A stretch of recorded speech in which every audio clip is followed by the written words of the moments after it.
It is 6 a.m. Good morning, live from the 104.5 The Zone Studios. I'm Justin Hawkins. The Tennessee Titans made a few moves yesterday, including waiving quarterback Tim Boyle and bringing back quarterback Trevor Siemian. Siemian returns to the Titans for his third stint after being on the practice squad in 2020 and spent time both on the practice squad and active roster last season, but never saw any game action. The Titans also announced that center Lloyd Cushenberry passed his physical and activated him from the physically unable to perform list, which makes him eligible to return to practice. The Titans are in Atlanta this week and back on the field today and tomorrow for joint practice with the Falcons. Cushenberry will begin his return to play process starting with individual work. Today's practice begins at 9 a.m. Central Time, but head coach Brian Callahan will not meet with the media before practice today, and select players, they will meet post-practice. In NFL news, the Miami Dolphins placed running back Alexander Madison on season-ending injured reserve after the veteran running back suffered a neck injury in Sunday's preseason game against the Chicago Bears that required surgery. In college football news, yesterday, the first AP Top 25 poll was released. The top 5 teams to start the season are Texas, Penn State, Ohio State, Clemson, and Georgia. The Tennessee Vols just sneak in, being ranked 24th in the country, and were the 10th SEC team in the top 25. For all your foundation repair and waterproofing needs, you got to go to USSTN.com. Breaking news at once on your home for the Titans and Vols. This is 104.5 The Zone.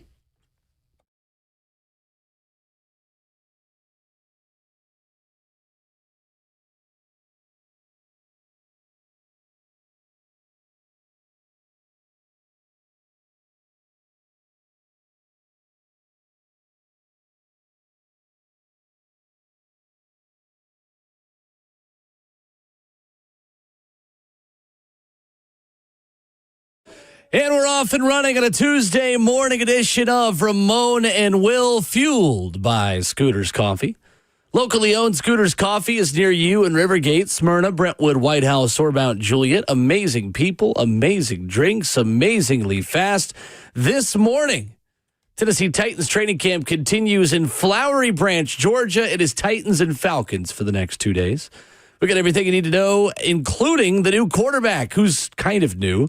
Strengths and weaknesses for the Tennessee Titans so far through camp. That's coming up in hour 2. VolQuest's Austin Price with nuggets. We love those. From Tennessee's fall scrimmage at Neyland Stadium over the weekend. And we've got most likely to surprise us in a positive and disappointing way in hour number 4 this morning. 615-737-1045. We're talking college football in that context in the 4th hour. Crew's all here. Ramon Foster, what's going on? Good morning. Man, not a lot, Will. Good morning, man. Got my coffee. Usually if I have a sip before we start the show, it's going to be a great day. That's lovely. Listen to me. Great for you. In the system already, man. But all is well. Got a football game tonight. Hopefully we do not get rain. It would be crazy if I absolutely escaped the Florida rain only to get rain down here in Tennessee. We have been very Florida-like with our weather this summer. Have been, man. Have been. How did you like Tampa? I never asked you about that. Did you get a chance to go out? Tampa's a really cool city. Yeah. It was pretty sweet. The downtown area is awesome. The fans were good, too. It was a pretty good crowd there. Oh, man, I saw a clip inside of Tampa Stadium, though, that was very unfavorable for their fan base. Did you? Yeah, I think it was some people having some substances they shouldn't have had. And, they looked like it. And wasn't me. No, it was. It better not have been you, Will, in those moments, man. But y'all be safe going to these football games and stuff, man. So many people around in different situations, and it's hot. I got to commend Florida residents, though. Just on the idea that they have chosen to live there and stay there. The humidity, They live there on purpose. Dog. Crazy. I'm a 3-shower a day type of dude in Florida.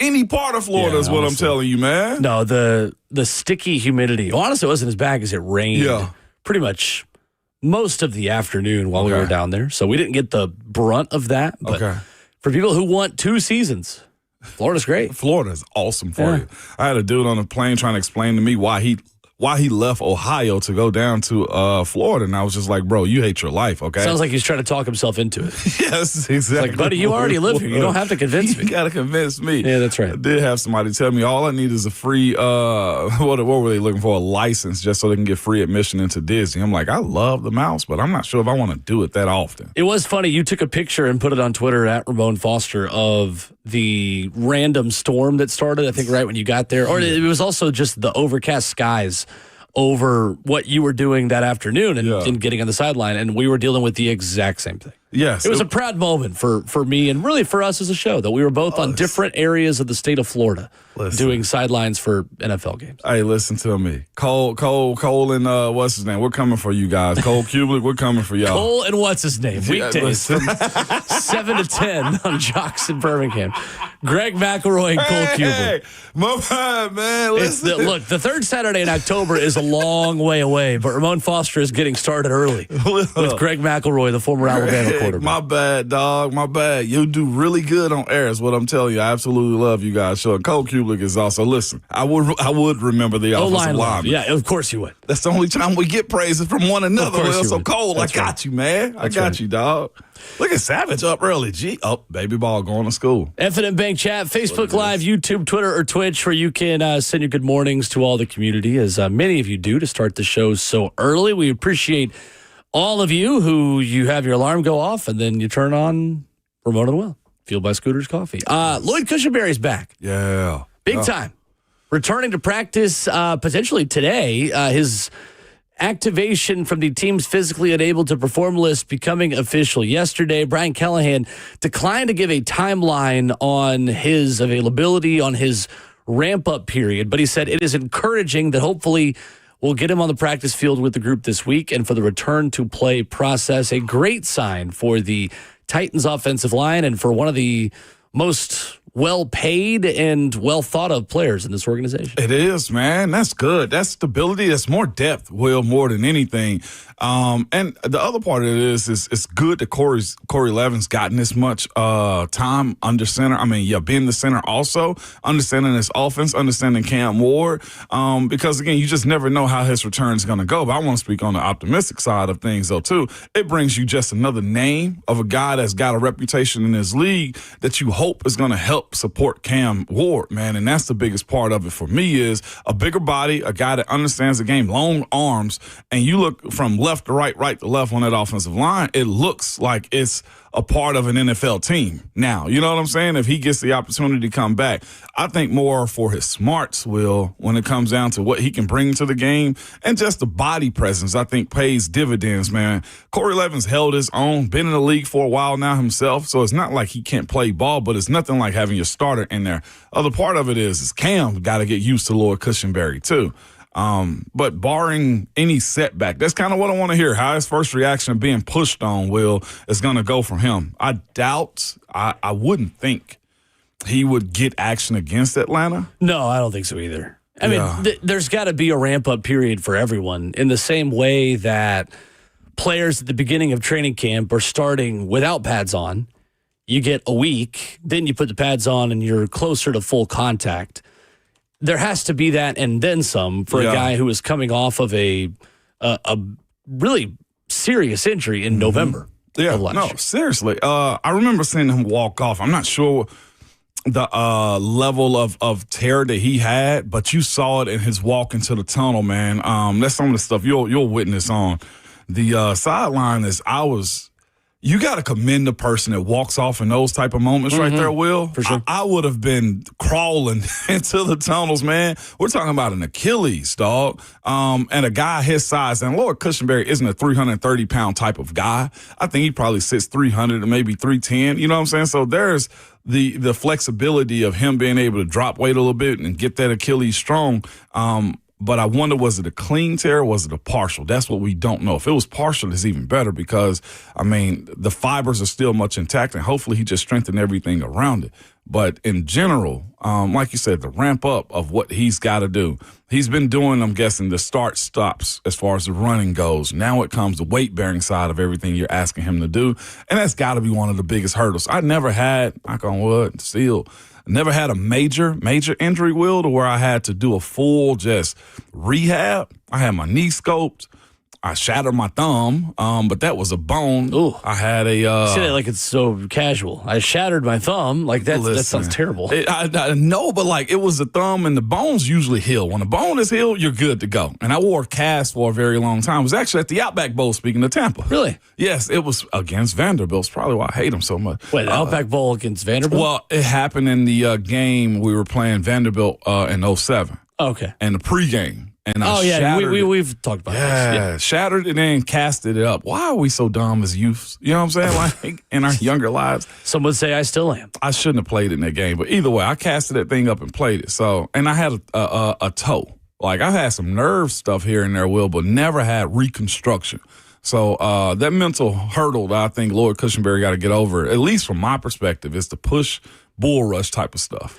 Cushenberry signed a 4-year, $50 million contract in March of 2023. In 8 games last season, Teron Davenport writes at ESPN.com, Cushenberry allowed 1 sack and had an 89% pass block win rate, according to True Media. From the mental side of the game, how much will he help Cam Ward by making a lot of checks himself and relaying things to Cam versus Cam doing a lot of the heavy lifting himself, or even Corey Levitt at that position? I think over time he will. I think Lloyd that should be one of his biggest jumps that he's made, is mentally being a player coach out there on the field. And that's why I think the pedigree of him versus Corey, respectfully I say this, would just take another step. And then Cam also knows this is his guy for the next few years too, if he shows that he can stay healthy. So when you talk about being able to settle Cam, to disrupt to settle everything he has to do before the snap, it could pay dividends for him, where all he has to do is worry about the checks. Hey, or the ability to switch up protections from time to time. If he can get up to the line of scrimmage and point, hey, this is our guy, and Cam operate from there, there's one less step that he has to do. I do think, from what I asked Coach Brian Callahan at the intro, their centers do point the mic anyway. It's on the quarterback to check after the fact. So that's where Cam and his relationships got to get really good when it comes down to what Cam want to do afterwards, if he can read the defenses. Right. The way I understand it is there is more of a role in terms of pre-snap for the center in Brian Callahan's offense versus the system that Vrabel had here. I think there was more responsibility on the quarterback to make a lot of pre-snap reads in previous offensive coordinators, previous head coaches. There is more on the center in Brian Callahan's offense. So center is always, I think, going to be a very important position. It is just so in general, but specifically in the way Brian Callahan asks his center to diagnose things pre-snap and solve some problems pre-snap. Yep. This is a significant development if Lloyd Cushenberry is back and healthy and close to his best self quickly this season. I preferred it when we called it. Because the most, you're the one blocking them. Yeah, exactly. We were the most. Yeah. I felt like we were so in tune with it, almost too in tune to it at times, where we would argue with our quarterbacks. We're like, no, this is the guy, or the running backs, because it's easier for us to pick up those guys and them to adjust than it is for them to tell us what to do, and wording and the crowd noise and everything else kind of confuses guys depending on what the crowd is doing at the time. So I'd much rather the center, Will, to your point, be the guy to designate the mic point, or even, hey, no, screw that guy. We know he's not coming because what we've seen on tape. Let's go to the Sam or to the Will in these situations. So, and then like I said, the communication up front is a lot more fluid when the center calls those type of when he calls the mic point out. Yesterday, the Titans made another roster move, bringing in a quarterback, letting go of Tim Boyle. But I want to go shopping on other QB2 battles in NFL training camp. We'll do that next.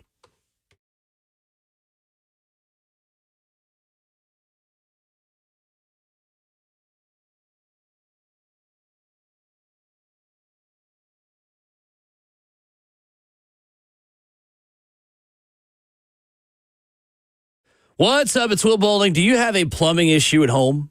Whether that is a leaky faucet, a clogged drain, a water heater that's gone cold, the plumbing professionals at Lee Company have your back. Available 24/7, year-round, Lee Company's licensed technicians can save you time, money, and all the stresses that come with an ill-timed plumbing issue. You can contact their award-winning team at leecompany.com. That's leecompany.com, or call them at 615-567-1000. Lee Company is open 24/7. They got 14 community locations. Whatever is on that to-do list around the house, if there are things that you've been putting off, well, you just hand the to-do list to Lee Company, and they take care of it. HVAC, plumbing, electrical systems, you name it, they do it. And they've been in business for over 80 years in Middle Tennessee. Since 1944, Middle Tennesseans have been trusting Lee Company. Call them today, 615-567-1000, or head online to leecompany.com. That's Lee Company, all you need.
Tuesday morning on Ramon and Will, fueled by Scooters Coffee, locally owned in Rivergate, Smyrna, Brentwood, White House, Surmount, Juliet, 615-737-1045, the number.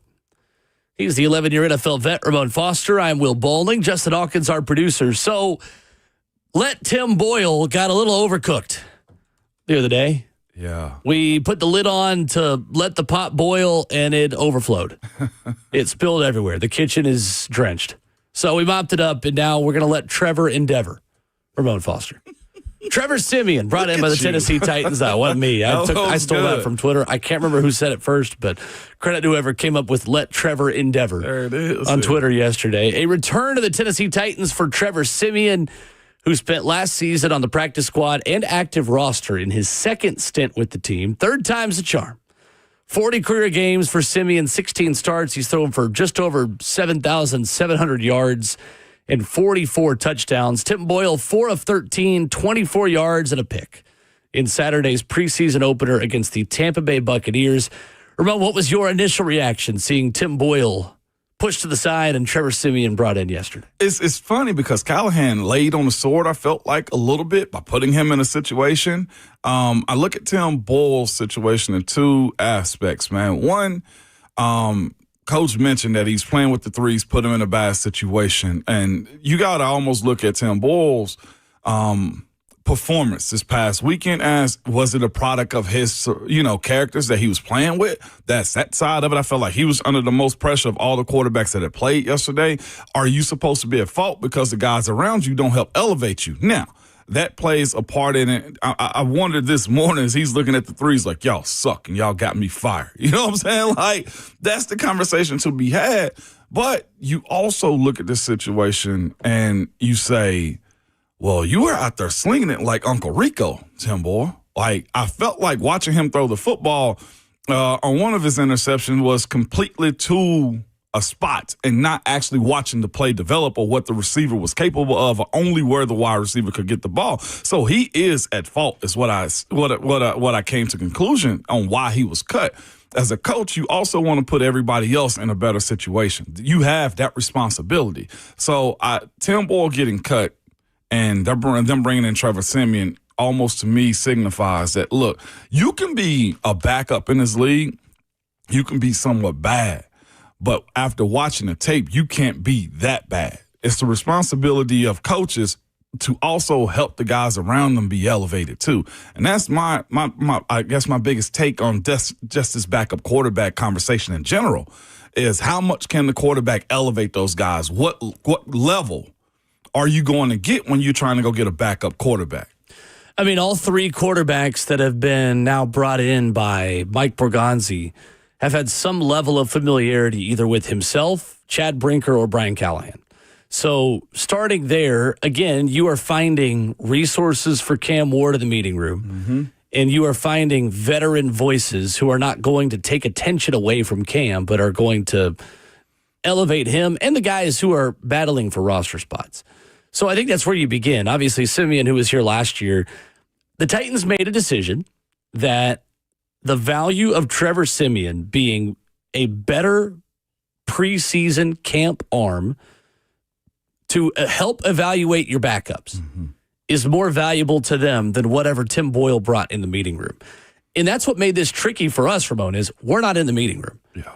It is hard, I think, for anybody on the outside to have a super strong opinion about this because the way we have heard it, Tim Boyle was a valuable voice to knowing the game plan, knowing how to dissect things in the meeting room and help a young quarterback succeed.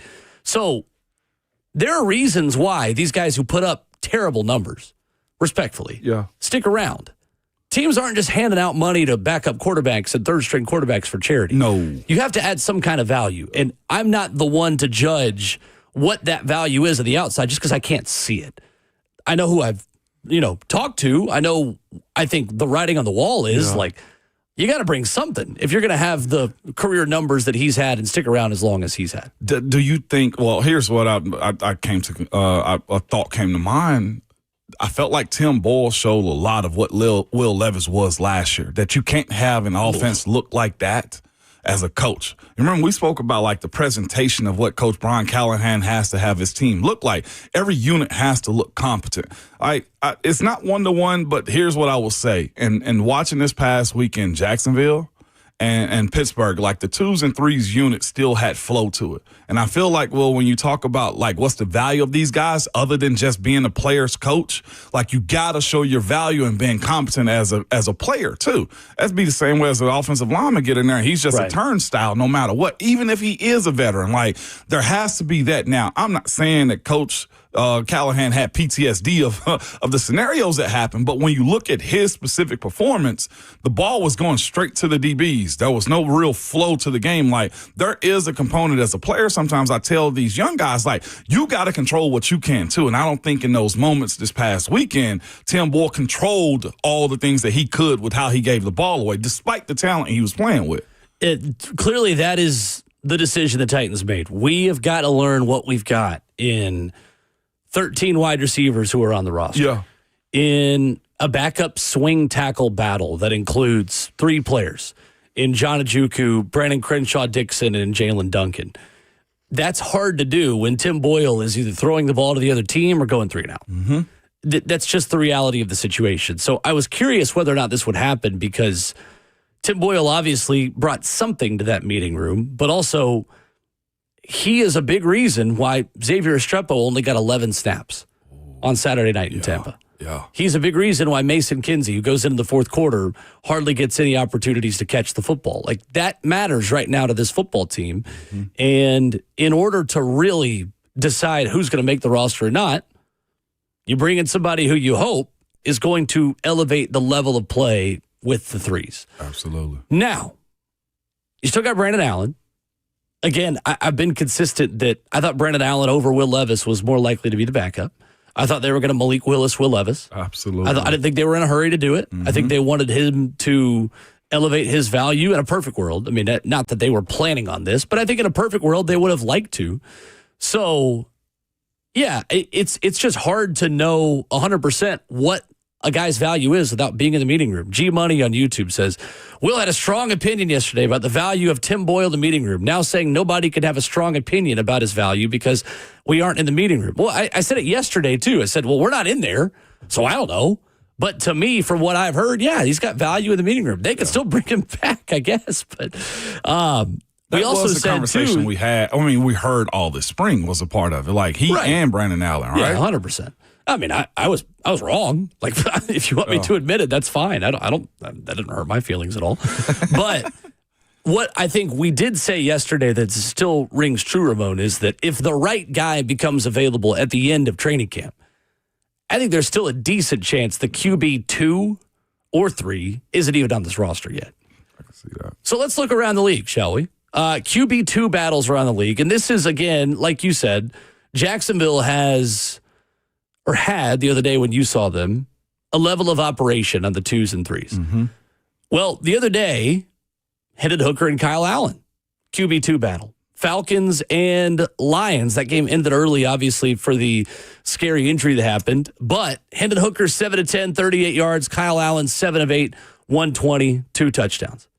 The kind of guys you are shopping for. Hendon Hooker, I don't know if he's going to win that battle the way Kyle Allen's played so far in training camp. The way it seems, Hendon's behind the 8 ball in that one, man. He didn't get a stab much in the Hall of Fame game at all. Hendon didn't. Right. And then he also had the interception that played a part. I know Kyle Allen did too, but legitimately, the tea leaves are being brewed right now, Will. You can see what this flavor of ice cream they're going with, and Hendon's got to do something to elevate himself moving forward.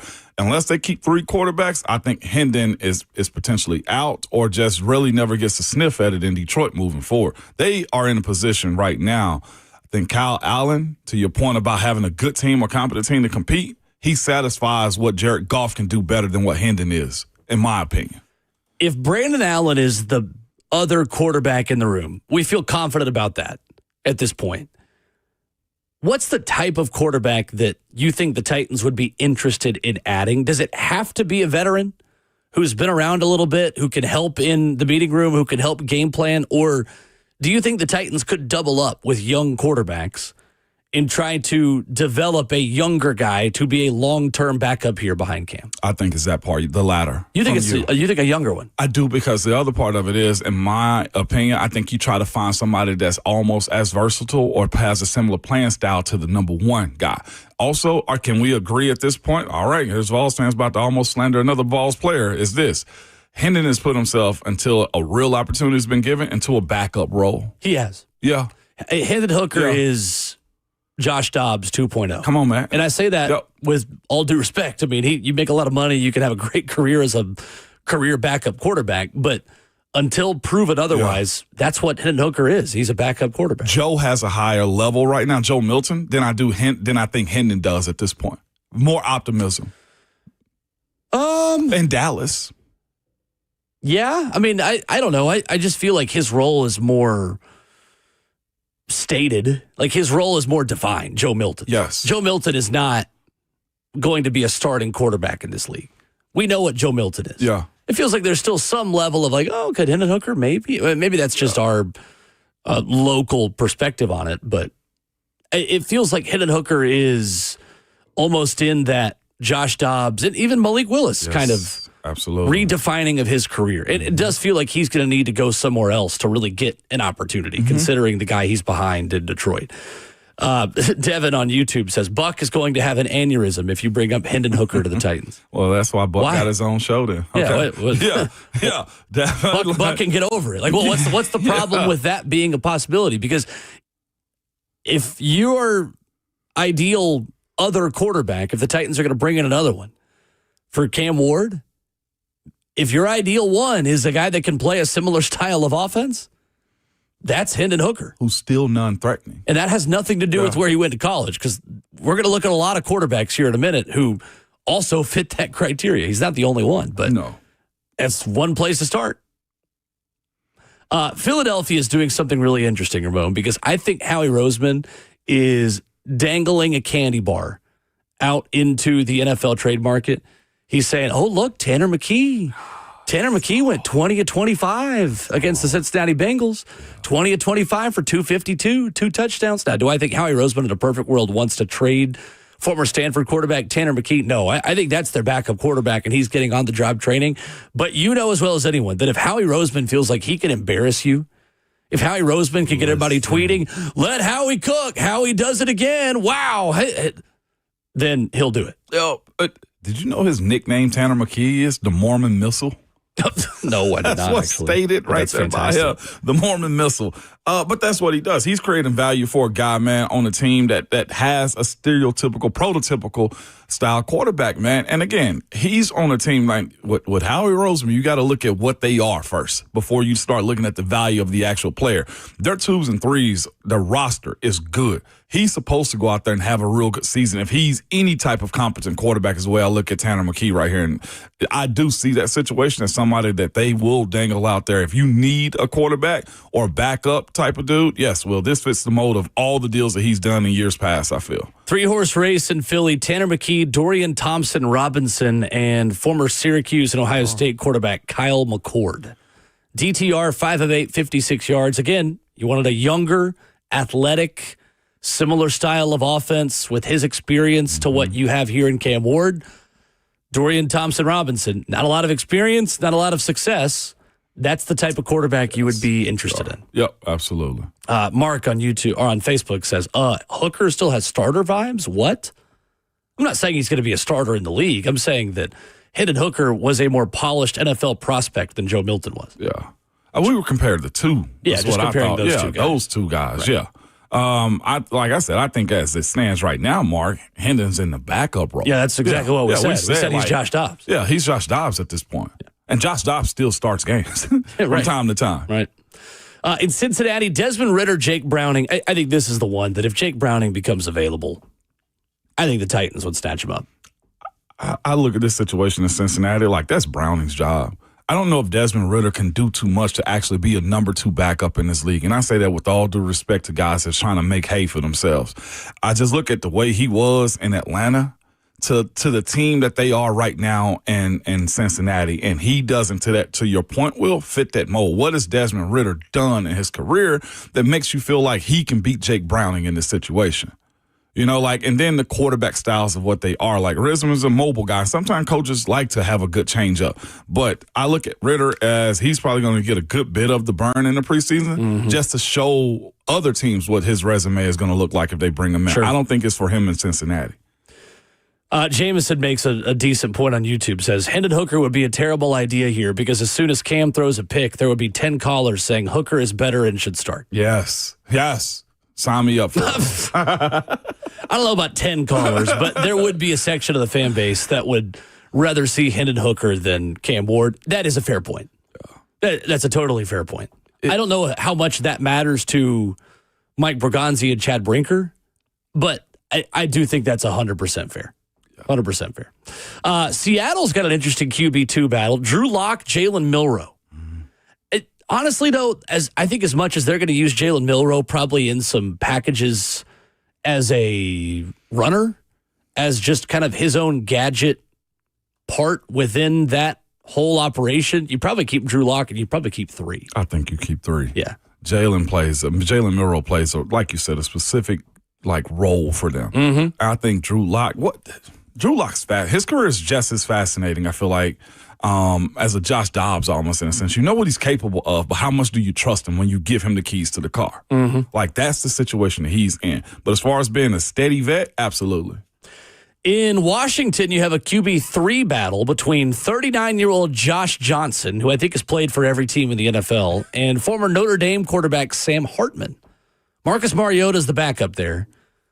Again, I mean, if you wanted an older quarterback that can be the same style and the same hope and be able to run the same offense as Cam Ward, Josh Johnson is you could do worse. Yeah. Than 39-year-old Josh Johnson. Now, you're probably not going to have him for long, but 15 of 22, 173, a touchdown and a pick for Josh Johnson over the weekend. Unless it's later in the season, I pass on both of those guys. Well, at least Josh Johnson. I don't think Sam Hartman's going anywhere. Probably the third guy on that roster. Yeah. But Josh Johnson he'll be available. Giants 34, Bills 25 over the weekend. I mean, they got QBs everywhere. Jameis Winston's not going to be a Titan. Please stop saying Jameis Winston's going to be a Titan. It's just not going to happen. Jackson Dart, 12 of 19, 154, a touchdown over the weekend. Tommy DeVito, I don't know if he's ever left New Jersey in his life, 10 of 14, 73, a touchdown. I'm kidding, of course. Russell Wilson was 6 of 7 for 28 yards. Classic. And Jameis was 7 of 11, 62, and a score. Playing against the Bills, who had Mitch Trubisky, Mike White, and Shane Buechele. Mike White, 8 of 13, 112, 2 touchdowns. Older quarterback option. There is another one, the Houston Texans taking on the Vikings over the weekend. Keaton Slovis, younger quarterback. He still never played an NFL snap in Houston, 11 of 15, 71 yards. Davis Mills in that battle, 4 of 5, 50 yards and a touchdown. And then Graham Mertz, who threw 3 picks. Graham Mertz obviously ain't. He's not. I feel like he's the odd man out. Yes, down there. He's absolutely the odd man out. Yeah. Between Keaton Slovis and Davis Mills, Ramon, one of those two guys, if they're out, that's also intriguing. It is. I've always liked Davis Mills. I have. I feel like he's got something about him. Mills Mafia, as they say. Yeah, I'm into that one. The Steelers, Skylar Thompson and Mason Rudolph. Obviously not going to bring back Mason Rudolph after he just chose to go to Pittsburgh. I mean, I wouldn't think, right? Yeah, no. I think Mason's the number 2 there. Skylar Thompson, what he did is took full advantage of Will Howard's broken hand. Will Howard also found himself in a very sticky situation. No preseason. And Skylar Thompson went out and cooked. Tell you what, that is someone that, if you want to talk about a backup quarterback who could elevate backup quarterback for this organization, Skylar Thompson on Saturday, 20 of 28, 233, and 3 touchdowns. It was real, too. He cooked. I ain't gonna lie to you. For what he was presented with, he cooked. Chiefs, Bailey Zappi, Gardner Minshew battling there. Minshew will be the backup. Bailey Zappi be available. I'm good on Bailey Zappi. I got Bailey Zappi at home. Broncos. I mean, they had a couple quarterbacks that cooked. Jarrett Stidham and Sam Ehlinger. Jarrett Stidham was 14 of 15, 136, and 2 touchdowns for Denver over the weekend. Bears, Case Keenum. If you wanted another older veteran, I would hate Case Keenum. 8 of 10, 80 yards, 2 touchdowns over the weekend. And then Chargers had Taylor Heineke, Trey Lance, and I was writing down the stat lines for all these guys, and next to this guy, I just put LOL. I see. DJ Uiagalelei. I just put down LOL. You put LOL, man. DJ Uiagalelei is not going to be a Tennessee Titan, so why even bother putting a stat line on our Google Doc? I got another one for you. This past weekend, I'm walking in a hotel, and she's like, "Hey, Ramon." I was like, "Okay, what's going on?" Gave him that. Like, there's like Logan Woodside. Logan Woodside's playing for the Steelers right now, too. So I saw his name pop up in the chat, and I was like, no, Logan's taken already. Yeah, Logan Woodside he and Arthur Smith are reunited, and it feels so good. It does. So anyway, if you are interested in a backup quarterback, those are the kinds of options you have. I don't think it is as big of a priority as I think others do, but that's the kind of market you're shopping in. It is. Skylar Thompson, Jarrett Stidham, Keaton Slovis, Tanner McKeeve, Keenum. and Case Keenum. Yeah. Hendon Hooker, maybe. But again, for the Vols background of it, I don't know if that's the smartest thing for this organization to do. 615-737-1045 is our number. On 3 with an update. Pete Nakos reporting on Tennessee's quarterback battle, the latest out of a fall scrimmage. We'll talk about it next.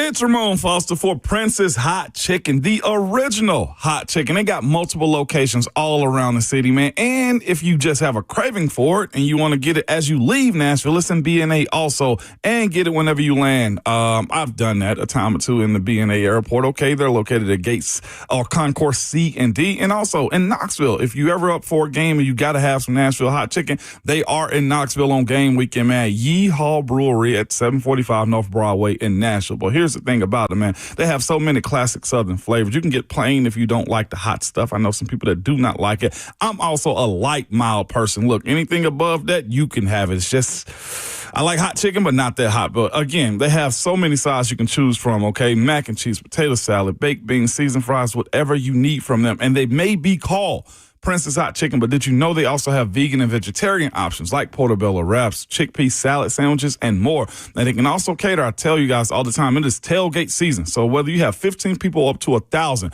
no party size is large for them. They can customize anything from your high-end event to your tailgate. Prince's Hot Chicken has you covered. Again, it's the original hot chicken. Visit multiple locations around the city and make sure you tell them that Ramon sent you.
From backup quarterbacks in Nashville for the Titans to a QB1 battle in Knoxville, we got the latest for you on both fronts. 615-737-1045. Ramona Will is fueled by Scooters Coffee, locally owned in Rivergate, Smyrna, Brentwood, White House, or Mount Juliet. Pete Nakos of On3, Ramon Foster, with QB rumblings and nuggets all around the country. Well, that includes Tennessee.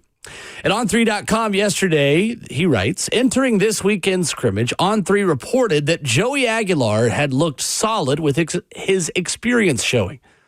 But it was true freshman George McIntyre who had everyone's attention exiting Saturday's scrimmage. A source said McIntyre looked the most accurate, with Aguilar recovering after a pick six. Austin Price will join us at 8:20 this morning. He's talked about this as well at VolQuest.com. But what do you make of that, Ramon? McIntyre with the best day out of the three quarterbacks in the fall scrimmage on Friday. Chaos is what I think of it, Will. This is absolutely what I love, and this is why I continually said that's why Hyper gets paid the big bucks, man. He's going to have to make a hard decision if this trend continues on. How do you suppress a guy that's making plays for you on the team that's he's probably playing with the twos or threes, but he's making those exact same plays with what you're calling for them too. We talked about this, I feel like, about 2 weeks ago. The quarterback competition is, do you want the competition to go to the guy that you feel like is going to do okay, or to the guy that's actually won it? And that's why I feel like George is muddy in the waters right now, is if he is surgical as they say he is, and if he can have his weight to a place that they feel like is very comfortable to him, you give that. The other part about George McIntyre, the rankings and recruiting part, he was a 5-star for the longest until he got a knock and went down to a 4. You know the talent is there. You've said this before, too, because you followed them in a sense, and we follow high school football on this station. He's had, 3 or 4 offensive coordinators in his time in high school. 4 and 4 years. 4 and 4 years. And if I'm not mistaken, his last one runs a similar offense to what Heupel runs. His first one. His first one. So he's seen this before. He's very familiar with the operations of it. And I saw it in the spring game, Will. The kid has a deep ball. He's run Josh Heupel's exact system in high school. Now, it was years ago, and what he was running last season as a senior was different. Yeah. But I've watched the kid since he was right at the beginning of his career in high school football. He's got the arm talent, and he's got the ability to throw an accurate deep ball that is so critical within this offense. Now, do I think he's going to start week 1 against Syracuse? No, I don't. Do I think he could play meaningful reps this season for Tennessee? Yeah, I think that's a possibility. I do. If one of these two starters that's a veteran doesn't totally take over from week 1 through 12, I think George would be given a chance sometime later in the season. I think that clock would probably start more in October or November. Okay.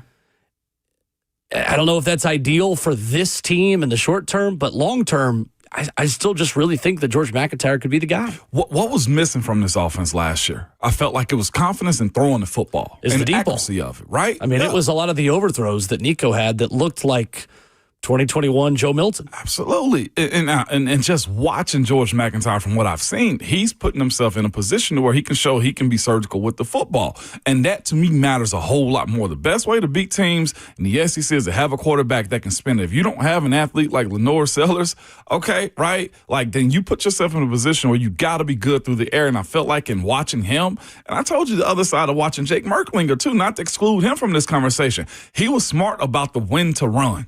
And that pays dividends to a guy that's got to, substitute his lack of at times, or guys not being able to get open. If you are in a position where he's making wide receivers who aren't practicing right now look good still, your starters, like that plays a huge part. I'm not sure what's going to happen with Brazel, you know what I'm saying, like moving forward too. But if George can help elevate the guys that he's playing with, Coach Heupel's got to make a strong decision on that one, Will. I know Joey's the transfer. I get it. But if this guy helps us win, go with that guy instead of going with what you feel like is going to be I feel like this is Joe Milton and Hendon Hooker 2021. Honestly, at this point, I'm more confident that Joey starts the season, more so than I am confident that he finishes the season as the starter. That's kind of where I'm at this point. Okay. Because it does feel a little bit like 2021 all over again. It does. That the guy who was brought in to be the starter after spring practice probably has the best chance of being the starter.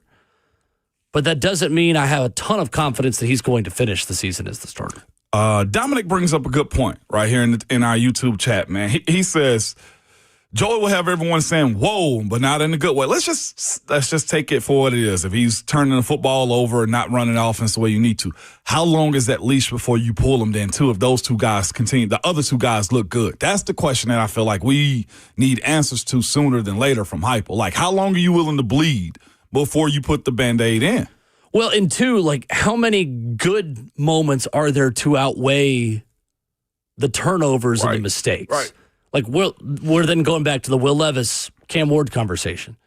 Cam Ward makes some mistakes and gambles, but he also makes some incredible plays and takes you on some game-winning drives. Mm-hmm. If Joey Aguilar throws 15 picks this year, but has 30-plus touchdowns, yeah, you're not taking him out. I mean, if he's throwing beautiful deep ball and it's a 4-touchdown, 2 picks kind of day against winnable opponents, then the question is, can you play bully ball in the ground game the way you did last year with, I think, a better offensive line and maybe a little bit worse of a running back option? Because Dylan Sampson isn't walking through that door anymore, obviously. I think we've heard good things about Star Thomas, but he's not Dylan Sampson. Right. But your offensive line might be a little bit better to where your running back doesn't have to be as good to get close to the same level of production. So if you feel like you can win games 20-13, or win games 24-21, right, do you just stick it out with the guy who starts the season as long as he's not losing you games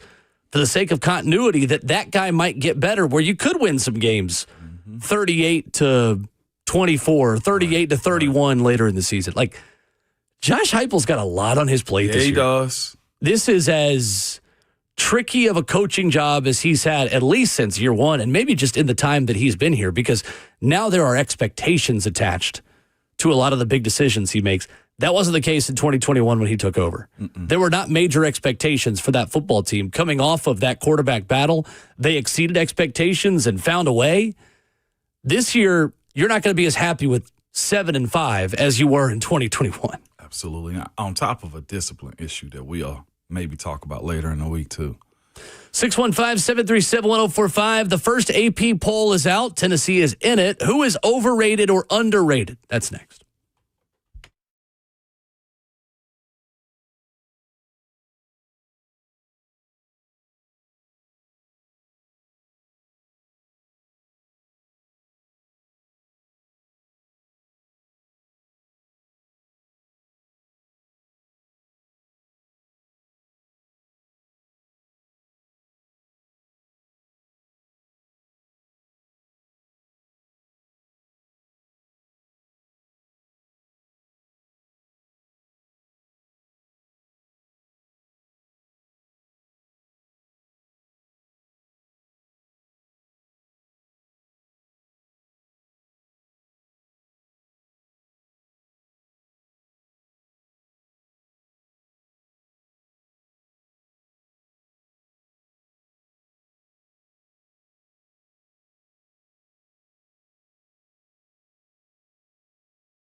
It is 7:02. Good morning, live from the 104.5 The Zone studios. I'm Justin Hawkins. The Tennessee Titans made a few moves yesterday, including waiving quarterback Tim Boyle and also bringing back quarterback Trevor Siemian. Siemian returns to the Titans for his third stint after being placed on the practice squad in 2020 and spending time both on the practice squad and active roster last season, but never actually getting in the game. The Titans also announced that center Lloyd Cushenberry passed his physical and activated him from the physically unable to perform list, which makes him eligible to practice. The Titans are in Flowery Branch, Georgia, and back on the practice field today and tomorrow for joint practice with the Atlanta Falcons. Cushenberry can begin his return to play process, which would start with individual work. Today's practice begins at 9 a.m. Central Time, but head coach Brian Callahan will not meet with the media before practice today. Select players will meet post-practice. In NFL news, the Miami Dolphins placed running back Alexander Madison on season-ending injured reserve after the veteran running back suffered a neck injury in Sunday's preseason game against the Chicago Bears that required surgery. In college football news yesterday, the first AP Top 25 poll was released.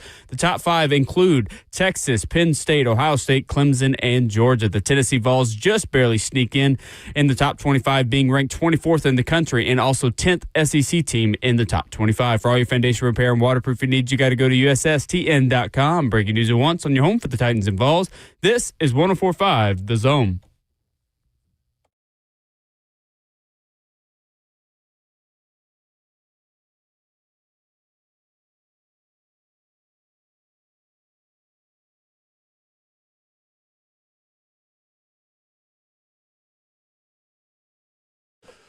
Away we go to hour number 2. Ramon and Will is fueled by Scooters Coffee, locally owned in Rivergate, Smyrna, Brentwood, White House, or Mount Juliet. Amazing people, amazing drinks, amazingly fast. We got joint practices heating up today in Atlanta for the Tennessee Titans. You will not hear from Brian Callahan this morning, but you will tomorrow as he meets with the media tomorrow. No availability pre-practice today. That will all get started as we wrap up the show. So never fear. If anything significant develops, obviously we'll let you know about it. Coming up in 15 minutes, we're telling you what are the biggest strengths and weaknesses of the Tennessee Titans so far through training camp. You can join us on the phone lines. Make your voice heard at 615-737-1045. But to begin hour 2, Ramon Foster, we've got a full preseason AP Top 25. Hey. And Tex is at the top. Texas Longhorns, number 1, Penn State, 2, followed by Ohio State, Clemson, and Georgia, the top 5 teams in college football. Are you all right with the Longhorns sitting atop the poll to start the season? With the teams that are behind them, yeah, I can't see anybody jumping up. Only one that could potentially leapfrog somebody is Clemson to 3 over Ohio State. I feel like looking at what Ohio State's quarterback situation is, somewhat unknown. Texas getting the Arch Manning treatment on top of them just being a really good team. Well, yeah, that's light work. I'll be quite honest with you. Other than jumping Clemson to 3 over Ohio State, yeah. But Ohio State gets respect. You know what I mean, they're the reigning national champions, too. There's a lot of talk about Clemson being overrated. Overrated? We had someone in our FNN Big Chat say that. I think Clemson is underrated. Man, you know how many blue stars they got on that team, man? Blue chippers? I think there are 3 teams in their own class to start the season. Texas, Penn State, and Clemson. Roster-wise and what those 3 teams bring back and with what they have at quarterback. Between Arch Manning, Drew Aller, and Cade Klubnik, here's the thing about Clemson that I think people are underrating. Clemson at its best, when Dabo Swinney and that program were contending with Alabama, what did they have, Ramon Foster, every single year? A quarterback. Beyond that? A defense. Beyond that?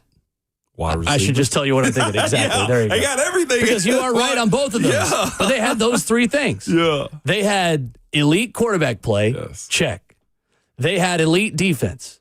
Check.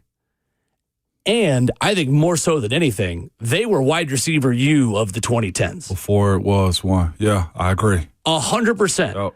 Antonio Williams last season, 75 catches for 904 yards, 11 touchdowns, first team all ACC. He's back. Could have gone pro, said, I'm good. Bryant Wesco and TJ Moore, that is one of the best wide receiver trios in all of college football. Dabo Swinney has learned that the transfer portal exists. They are number one nationally in offensive returning production. Nuts. And that is a water slide of a schedule. Now, they get LSU in week 1, but LSU, according to the bylaws of college football, is not allowed to win week 1 games. Troy, week 2, at Georgia Tech. That's a tricky one. Yeah. Week 3, Syracuse, at UNC, at Boston College, SMU, Duke, FSU, at Louisville. That's a tricky one because Louisville was all over Find a way to year. kneecap you, yep. Furman, and then at South Carolina.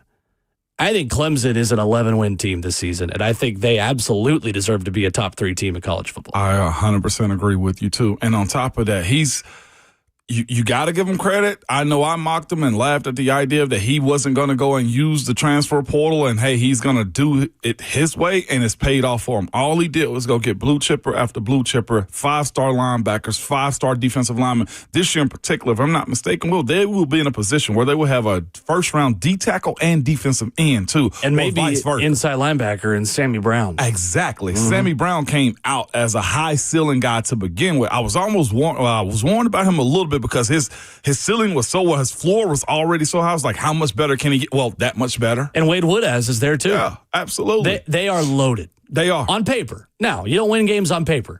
But on paper, Clemson is absolutely, I would have had no issue any of those 3 teams being number 1. Yeah. Texas, Penn State, or Clemson. Yeah.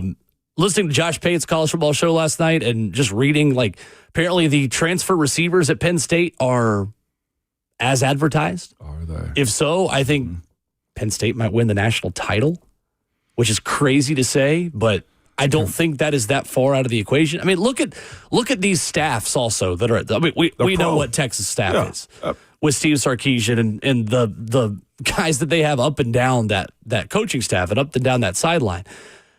But at Penn State, you have Andy Kotelnicki and Jim Knowles. Mm-hmm. At Clemson, you have Tom Allen and Garrett Riley.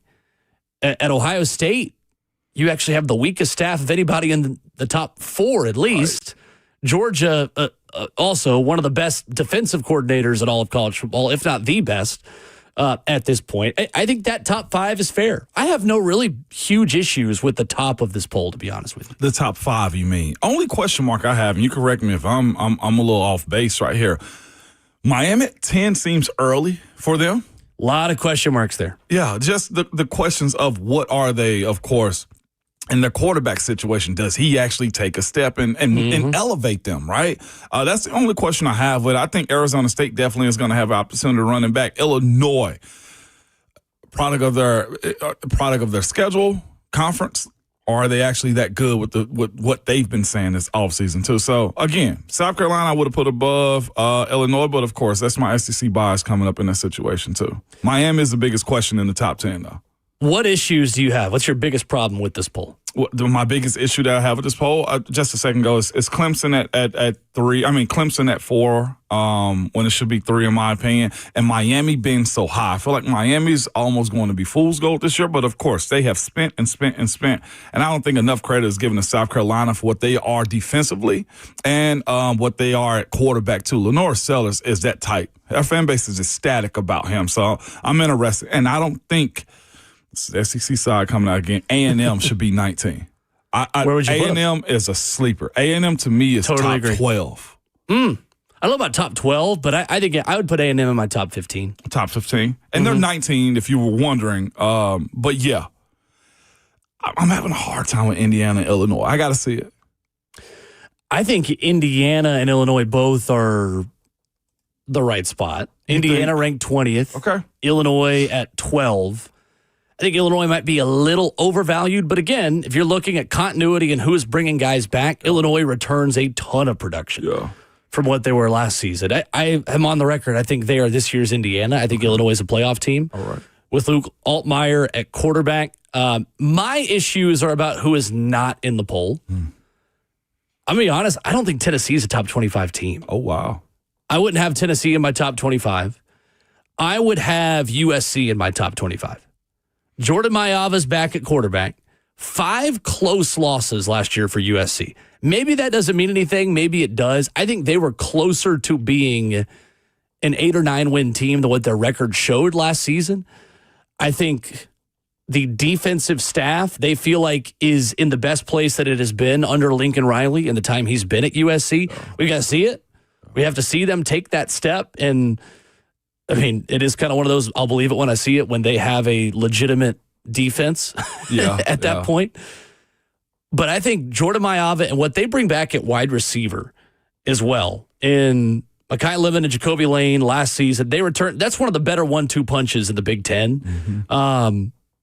I don't know. I just feel like there is a vibe around USC. We're going to talk about this more at 9:20 when we talk about teams that could go from unranked to the top 10 and teams in the top 10 that could go unranked by the end of the year. They are recruiting really, really well. It feels like there is a positive momentum around USC football for the first time since they were a fringe playoff team under Lincoln Riley and Caleb Williams was winning the Heisman. And they're quiet right now. Yeah, and that's where I think a team like that does their most damage. Last year, they created a lot of headlines with the body reshaping that they've done. Hopefully, they've just built on that and just trying to find themselves competitive in the Big Ten. So we'll see. I didn't think much of that, but I have heard rumblings and seen stuff, Will, as it pertains to USC being more of a valid team this year.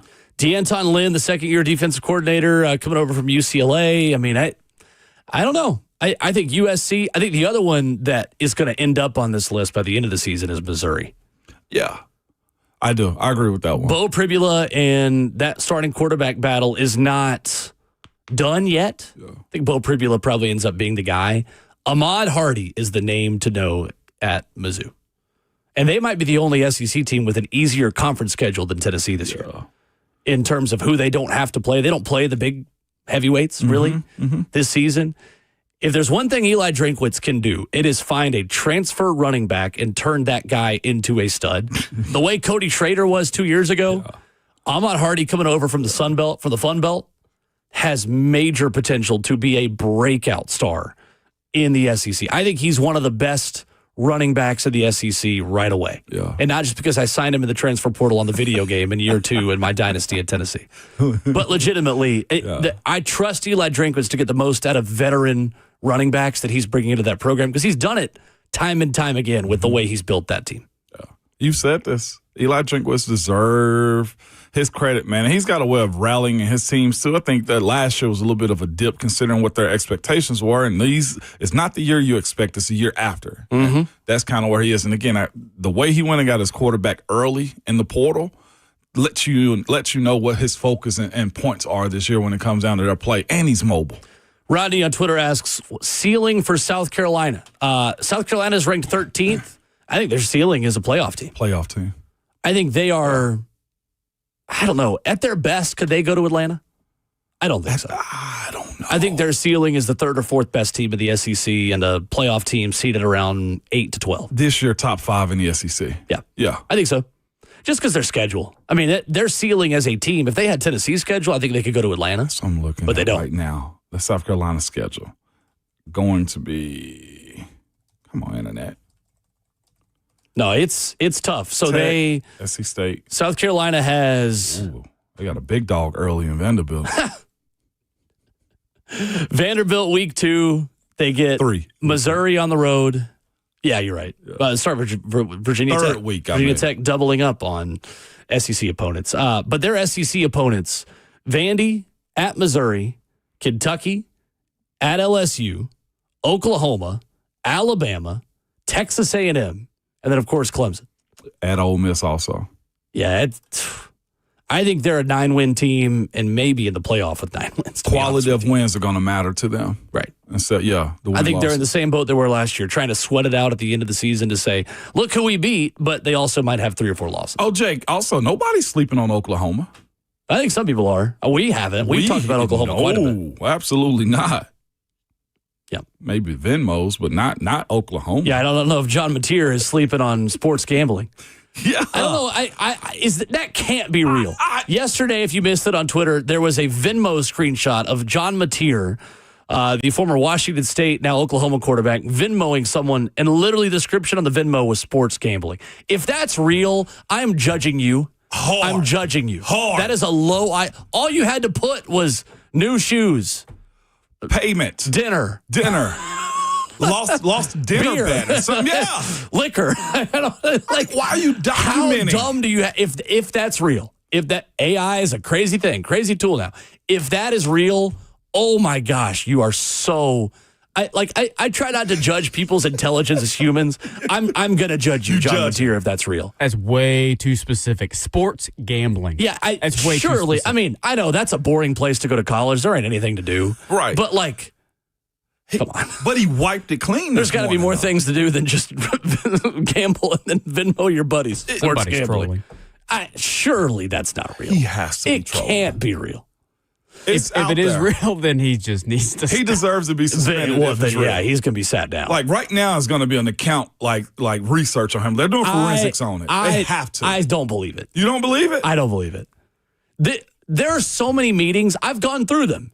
I was the most unathletic athlete in the history of the Southeastern Conference, and I had to sit through, don't gamble. Don't gamble. Yeah. Hey, guys, don't gamble. Hey, you can't even join a fantasy football league with a $20 prize pool. Don't gamble. You don't believe it? No, I don't. Okay.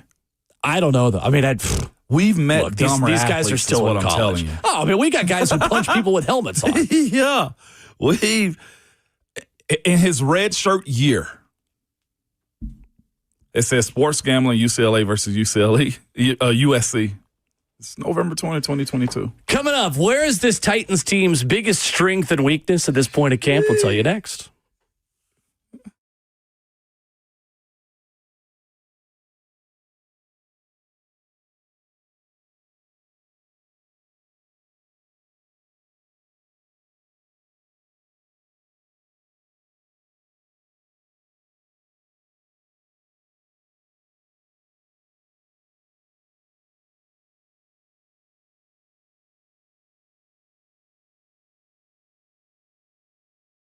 It's Ramon Foster for Hiller Plumbing, Heating, Cooling, and Electrical. Man, nobody wants to deal with a plumbing, HVAC, or an electrical emergency. Most of the time, you don't know what it's going to cost you or if it'll get fixed right or if somebody's just trying to sell you something you do not need. We've all experienced that, man. But when you call Hiller, their experts are going to solve your problems quickly, and the price you're told is the price that you will actually pay. There are no hidden fees or surprises when you get your bill, and it's because of this reason. It's 100% satisfaction guarantee. A happy you'll be or the service is free. That's what they live by. They've been in business for over 35 years and are family owned and operated. The best part about it is the text, the people that you'll deal with on a day-to-day. They're professional, experienced, and trustworthy, and they're all background checked and drug screened too. And when they're on their way, you'll receive a photo of that tech and a link to track them in real time, so you're not wasting time waiting around for them to show up. To learn more about Hiller, to book with them, simply visit happyhiller.com.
Ramona Willow, 104.5 The Zone, hour number 2 with some breaking Titans news this morning.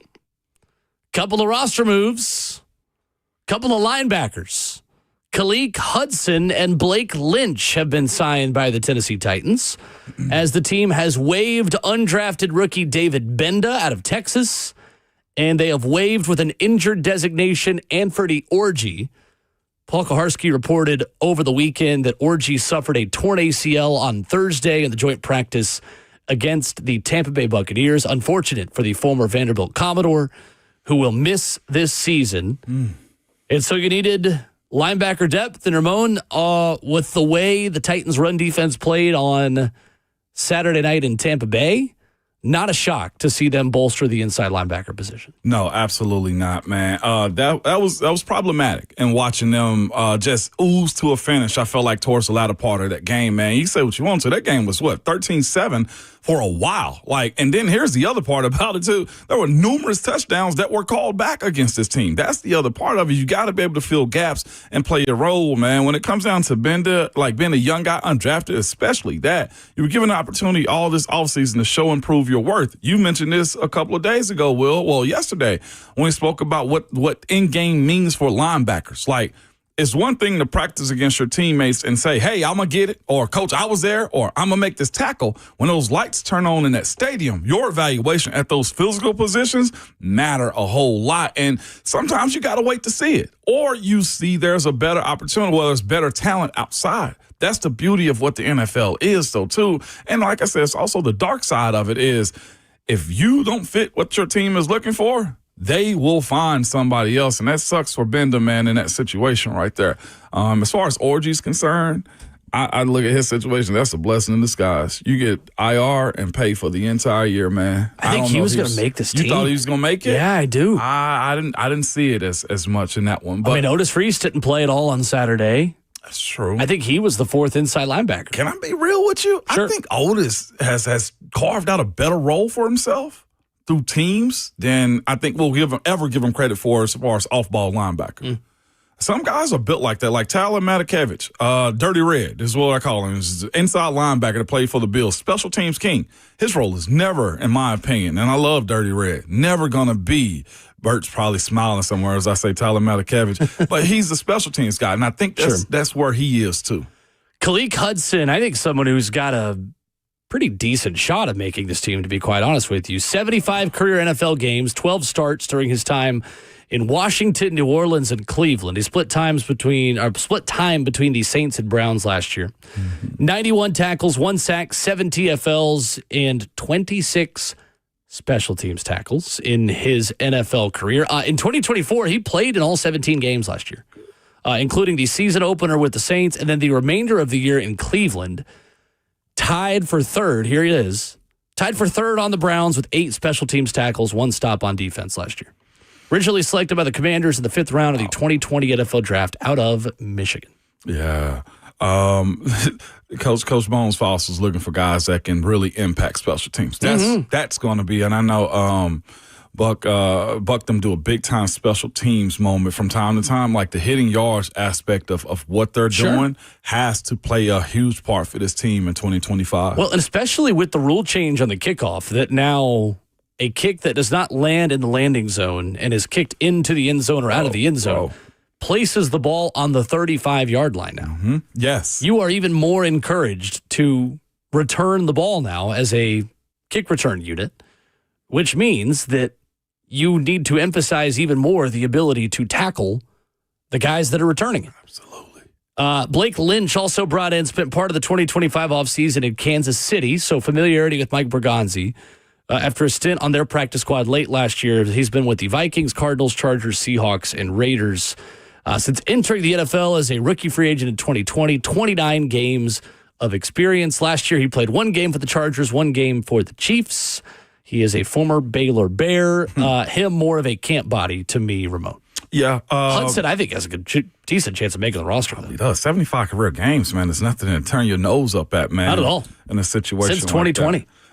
You mentioned something, too, like off air. You brought up the idea as we're speaking about these linebackers been cut and been signed. is you can tell the philosophy that they had this offseason. I give you credit for this. It was like they want to sign guys that can adopt a culture a little bit better than going to get the seasoned vets. If opportunity isn't presented to those guys, especially the bottom of the roster guys, they're going to go get something new. And that starts with going to get guys that's been in the league. When you mentioned just a second ago with Khaleke Hudson and Blake Lynch, like you need experience. You need guys that understand what their jobs and roles are. And if you miss tackles or can't fit the gaps, you find yourself out like David Bender in this situation. Yeah, it feels like more so on defense than offense. The Titans gave opportunities to undrafted players and unproven commodities. Mm-hmm. And now is the part of training camp where those guys start to show you enough film to where you could make an easier determination about if they are a part of your future or not. I mean, on the offensive line, the Titans made a ton of moves to bolster the backup offensive line positions. Oli Udoh comes in, Sam Mustipher comes in, Blake Hance. Obviously, you bring back Arlington Hambright. You have some undrafted rookies that are a part of that mix, but the vast majority of the undrafted free agents the Titans signed in 2025 were defensive players. And especially on the defensive line and in the secondary, with David Benda being the one at inside linebacker who's now waived within this as well, now you're starting to see, all right, we got our answers. Now let's go get some guys with a little bit of experience. And it's one of the reasons why I think they cut Keandre Coburn. Was, hey, we got a lot of undrafted interior defensive linemen, Isaiah Rakes, Philip Bleedy, Cam Horsley, Devontae O'Malley, who's no longer here. In order for us to really make a determination on if those guys can play, we got to get these veterans out of their way. Because we're not going to waste time having Keandre Coburn on with the threes. When you know what you're getting. If we know he's not making the roster, then let's just see what the undrafted's got. And if we want to go get someone else who's sitting out there or make a waiver claim at the end of camp the way the Titans can with the number one spot of the order, then we'll do that when the time comes. You bring up a really good point offensively just a second ago, too, and I heard everything you said right there, too. But looking at I always go with the psychology of the game. Offensively, they've put a bunch of veterans, to your point, Oli Udoh, being in a position that he's in right now, man. Sam Mustipher, Andrew Rupsich, John Ojukwu, all these guys in a position where they want to further their careers well. They understand the business of what the NFL is. There is no take a back seat mental approach to what these guys got going on. Looking at this three-way competition of the backup tackles, I think is very fascinating, man. We're talking about John Ojukwu, Jalen Duncan, and Oli Udoh all in positions right now to where they understand, all right, there's two bowls right now that we got to eat out of. Which two are going to do it in this situation? And you honestly, the better the competition or the better the strain for jobs, the better quality I hope that they get. That's what you're looking for. We had a saying, man, 2 dogs, 1 bone. Who's going to fight for this job is essentially what they've done. They pull the old Joker. I mean, they pull the Joker from the Batman scene. He breaks the pool stick and is like, all right, I'll see whoever's out, whoever wins outside. And I hate to say I love that type of stuff. No, it's how you build a roster. I agree. And they have to offensively. The entire offensive line room has 2 rookies.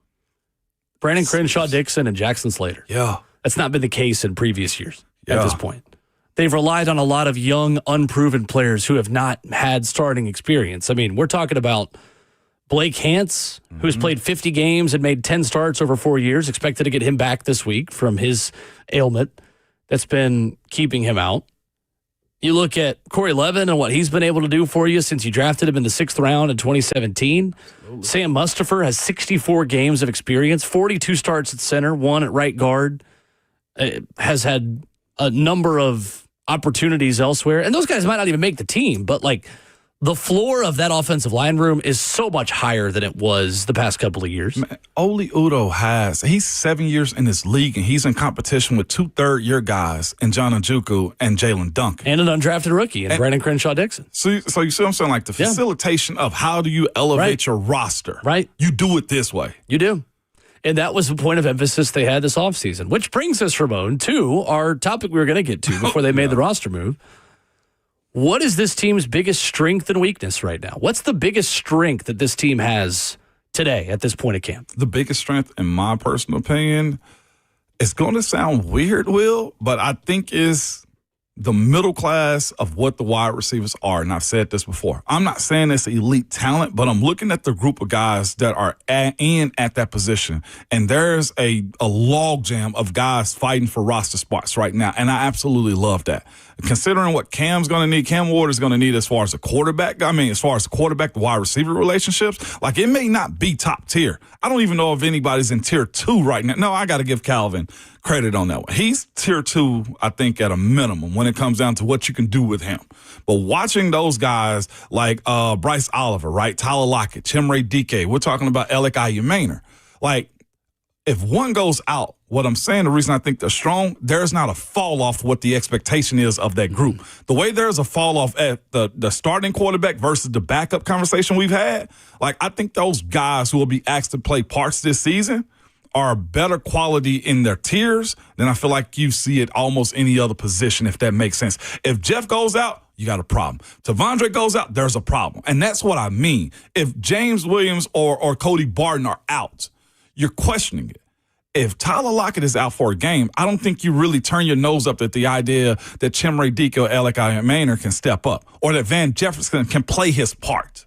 The quality of what you have, I think, is better suited at the wide receiver position than almost any other position. If Chig is out, right, do you really feel confident about Gunnar Helm being the dude? I do. You do? Okay. But I don't feel confident about the guy behind Gunnar Helm. You see what I'm saying? Like, 'Cause I think there's major question marks there. And that's why I say I think it's the wide receiver. Not tier 1, but the group is stronger, I feel like. I see what you're saying. I just don't think there's the top-end quality to say that's the strength the way I think safety and offensive line is for this roster right now. I mean, safety, I think, is the deepest position on the team, and I'm not sure there's a super close second. When you talk about Amani Hooker, Xavier Woods, Quandre Diggs, and Kevin Winston Jr., on paper, that's your deepest position. And as much as I think they're going to play 3 safeties on the field at the same time, you need 4 competitive ones. We'll see what Quandre Diggs looks like coming off the foot injury. Remains to be seen what the early returns are on him at practice because he's not really been out there doing much yet. I'm just fascinated by how good Kevin Winston Jr. has been already. I know they're holding him out of practice, and it's not ideal for him to miss as much time as he has, but goodness, as much of an impact as he was making in a really short amount of time at practice, I think they've got something really potentially special in Kevin Winston Jr. I honestly just think the offensive line and the way this team could run block in the run game is going to end up being the strength of the offense again. Ben Solak of ESPN put this out yesterday, said, really excited to see what Lloyd Cushenberry looks like. An under-discussed possibility this season is that the Titans have one of the best running games. That's a high floor and high ceiling offensive line with a great coach, and Tony Pollard just had one of his best seasons as a ball carrier, in my opinion. It's Ben Solak of ESPN. According to NFL Pro Ramon Foster, last season, Tony Pollard had a career high in yards after contact. Tony Pollard had 1,079 yards last year. According to Next Gen Stats, 915 of them were after contact. Wow.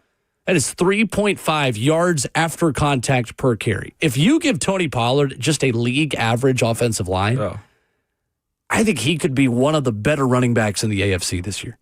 And I think there is potential for the strength of this offense to be the ground game and the things that sets up for Cam Ward in the explosive passing game. And I think the RPOs that force linebackers to commit more readily to stop the run and the windows that opens for Cam over the middle of the field where he makes a lot of his money. That's fascinating. 915 of his 1,079 yards after contact. It's crazy. That's why he was beat to hell last year. Yeah. You know? And they used him too much. Yeah. In a perfect world, Tajay Spears gets healthy in time for the regular season and is able to take some of that workload and split it. But Tony Pollard has not shown signs of slowing down. No, it's not. But he would absolutely benefit from Tajay getting back. Do you think it's week 1 for Tajay? I don't know. I really don't know. Me either. I have no strong opinion about that. We'll see. I'd much rather him wait a week, right? I agree. I'd much rather, instead of him chasing. Get healthy. Yeah. No doubt. I agree. What's the biggest weakness on this Titans roster? We'll answer that next.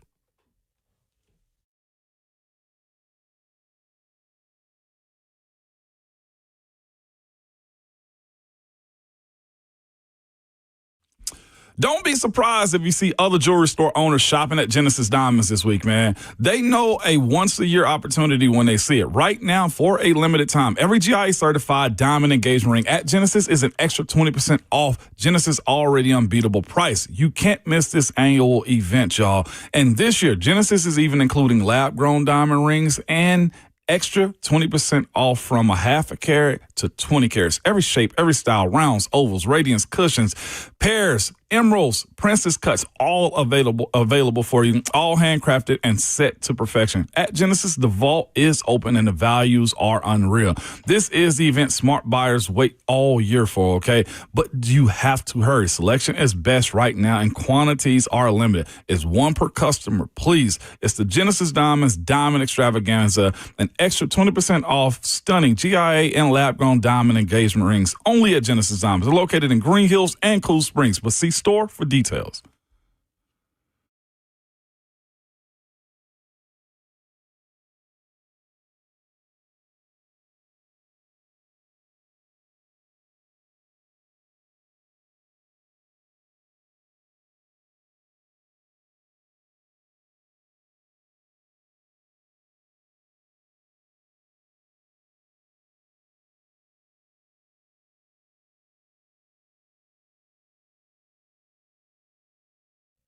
It's Ramon Foster for Low T Center and Synergex. Good people, I'm here to tell you right now, this is one of the best things that you could absolutely do for yourself. Go on and get yourself checked out, man. With testosterone replacement therapy, look no further than Synergex and Low T Center. Their new Synergex Health app is a superior innovation in healthcare technology that you won't find anywhere else. With this app, you can book your appointments, view lab results, have face-to-face telehealth visits, receive medical reminders. Also, you can order supplements, pre-check into your visits, and more. Take control of your health has never been easier, okay? And Synergex and Low T Center have been changing patient lives for a combined 25 years. Not only have they dominated the history of men's health, but together they are pioneering the future with the Synergex Health app to utilize technology to deliver patient care beyond any other men's health service, okay? You can trust Synergex and Low T Center to maximize your health, to get you feeling your best with the added convenience of the Synergex Health app. All you need to do is book an appointment or walk into a Synergex or Low T Center before 10 a.m. The test is simple and only takes about 20 minutes to get your results. Once you qualify, you can start treatment the next day. Again, listen to me. Download the Synergex Health app and book an appointment today by visiting fixmylowt.com. The website is, again, fixmylowt.com. And be sure to tell them that Ramon sent you.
Ramona Will, 104.5 The Zone is fueled by Scooters Coffee. Titans headlines, NFL news coming up for you in 15 minutes. The Rams are doing something weird with Matthew Stafford. We'll tell you about it coming up at 8 o'clock. Austin Price set to join us at 8:20. In the F&M Bank chat, Facebook Live, YouTube, Twitter, or Twitch, Justin Hawkins making the show happen. Rhett Bryan mouthing things at me through the glass, keeping me honest, keeping me humble. Rhett B does here this morning, too. Not that it's Yeah. surprising at all, but I saw the call. I was like, okay, Rhett B, we must be in football season. Nobody works harder in this building. Absolutely I mean that in all not, seriousness. man. It's What we're hearing. That's right. That's what I'm There hearing. it is. What's the weakness of the Tennessee Titans roster, Ramon Foster? Edge rush. The poet, I didn't know it. Edge rush. I think it's that. It's got to be. Or the waves of guys that you're capable of using. How dynamic are they off the edge? That's the reason I think we had a caller yesterday talking about Mike Green in that situation. But I'm going to be interested to seeing what's the philosophy of Denard Wilson moving forward, though. Again, you can't fix everything in 1 year. Has been the saying, right? You got to singles, and doubles later, and triples. I want to see if he has a voice, if he's a DC next year for this team, on getting a more premier edge rusher, either through free agency, which is going to cost, or through the draft. How soon do you go get one? I think it's edge at this point, though, Will.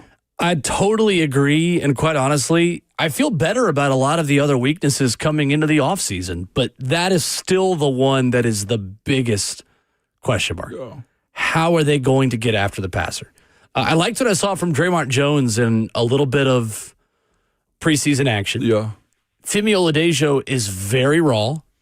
We saw that on Saturday. I thought he was not as effective as you would have hoped, but at the same time, for a guy that's played 10 career games at edge rusher, I don't know what you expect, honestly. I don't know what I expected.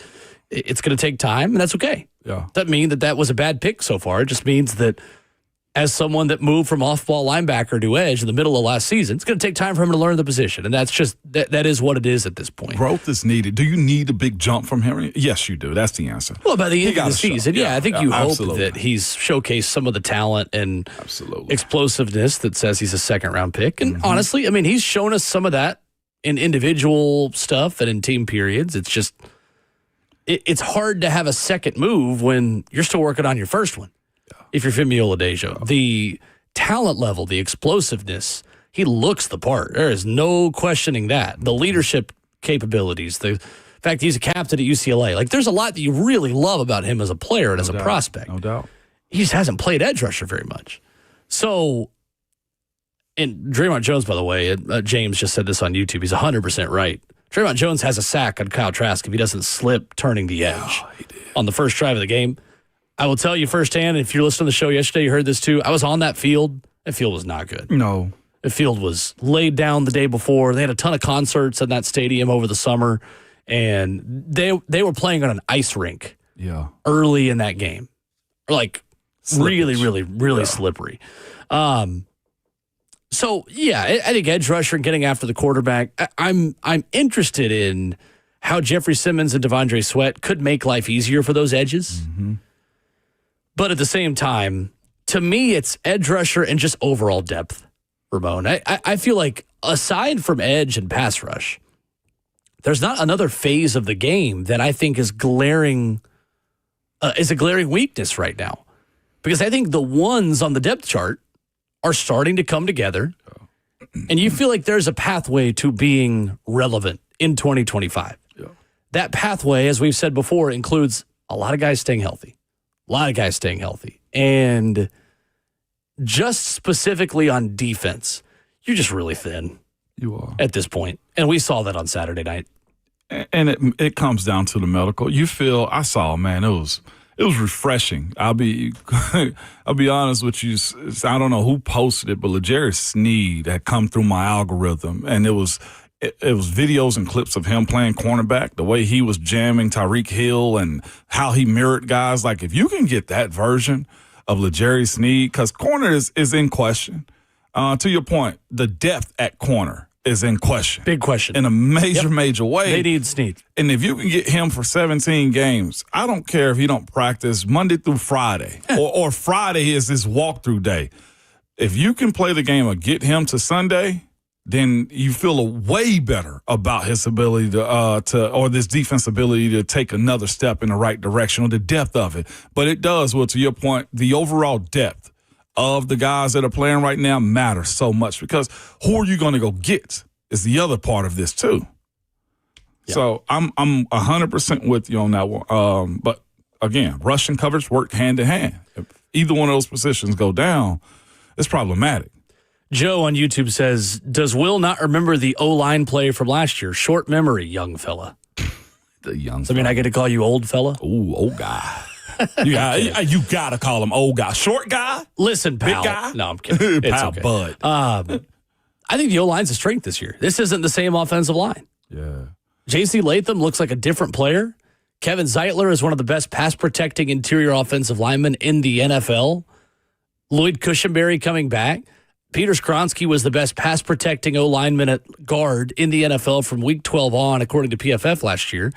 And you signed a $20 million a year left tackle in Dan Moore, who so far has not given you major problems. So he and Peter's cohesion also in that game, I thought they were same level. I saw Peter throwing guys to Dan Moore. I was like, pass protection was outstanding. They had a couple of problems with that during practice, and I was glad to see them on the same level. Yeah, I'm not worried about the offensive line this year compared to some of the other positions. Yeah. I'm just not. I think the offensive line is the best part of the team. Yeah, I really do. Joe says in response, you can call me Big Dummy. I don't know. Oh, you're not dumb. Nobody calls you dumb. You're streaming Ramon and Will live on 104.5 The Zone TV. You're an intelligent human being. Yes. We have a very intelligent audience. That. I absolutely love the way we brought that together. Facebook Live, YouTube, Twitter, or Twitch, or you can join the conversation. Coming up, what in the world are the Rams doing with Matthew Stafford? Some odd, I don't know, it's just odd. The whole story around this, I think there's more to it than what they want us to talk about and think. We're going to talk about it next.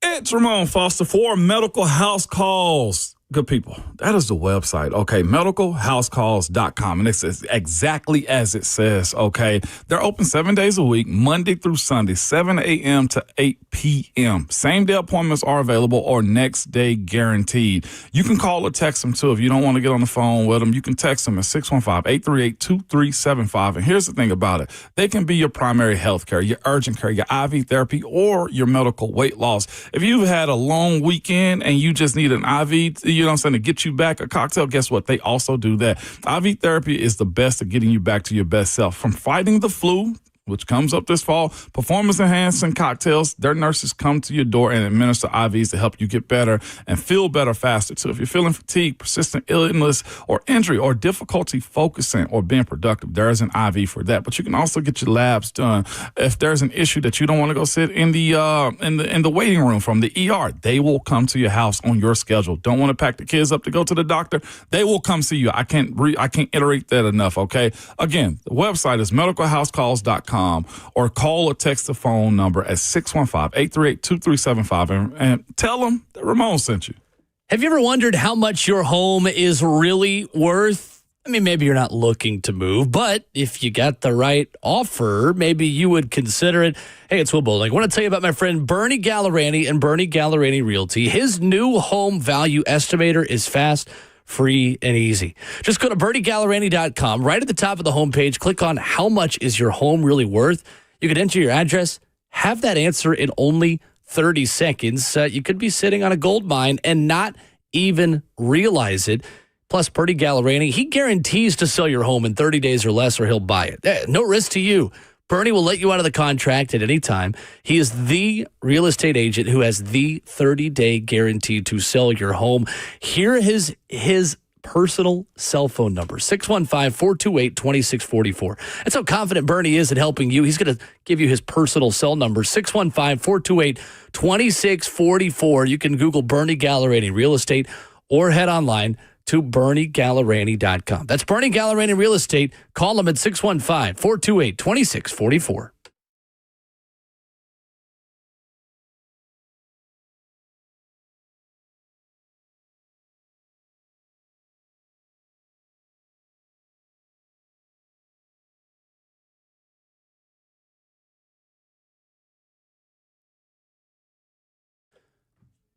Maxed out on credit cards, struggling with high interest debt? You could pay it all off in days with Loan Pronto's Rapid Equity Loan. Hey, it's Will Bowling. Get cash out now without touching your low rate first mortgage. That's no appraisals, no waiting, no BS. The Rapid Equity Loan program at Loan Pronto is amazing. One Loan Pronto client just got $300,000 approved in under 24 hours. They paid off debt, renovated their kitchen, and cut their monthly expense by $1,800. Yeah, that's a huge turnaround. Loan Pronto, instant approvals, low rates, no hard credit pull up front. Listen, your home equity is yours, so use it. Get cash to consolidate your debt down to one easy, low monthly payment. Get Loan Pronto now for a free instant appraisal for your home and see how much cash you can get today. Loan Pronto, A-plus rated by the BBB, nearly 2,500 five-star Google reviews. Their service is off the charts. Call now to start the conversation at 615-499-5780. That's loanpronto.com. Get debt relief now, 615-499-5780. Online at loanpronto.com. Equal housing lender, NMLS 1661781. On approved credit, NMLS consumeraccess.org.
It is 8 a.m. Good morning, live from the 104.5 The Zone Studios. I'm Justin Hawkins. The Tennessee Titans made a few moves yesterday, waiving quarterback Tim Boyle and bringing back quarterback Trevor Siemian, and also activating Lloyd Cushenberry from the physically unable to perform list. And then this morning, the Titans made some more moves, signing linebackers Khaleke Hudson and Blake Lynch. In corresponding moves, they have waived undrafted free agent out of Texas David Benda and waived/injured Anthony Orji. The Titans are in Flowery Branch, Georgia, and back on the practice field today and tomorrow for joint practice with the Atlanta Falcons. Today's practice begins at 9 a.m. Central Time, but head coach Brian Callahan will not speak to the media before practice today, but he will tomorrow. In college football news, the first AP Top 25 poll was released yesterday. The top 5 teams to start the season are Texas, Penn State, Ohio State, Clemson, and Georgia. The Tennessee Vols just snuck in the top 25, being ranked 24th in the country and the 10th ranked SEC team in the top 25. For all your foundation repair and waterproofing needs, you got to go to USSTN.com. Breaking news at once on your home for the Titans and Vols. This is 104.5 The Zone.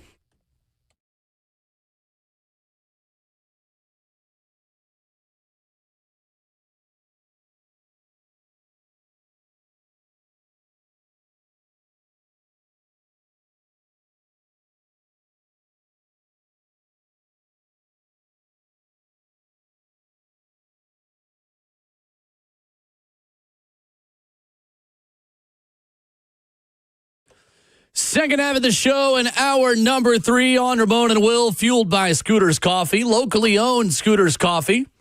It's in Rivergate, it's in Smyrna, Brentwood, White House, or Mount Juliet. Amazing people, amazing drinks, amazingly fast.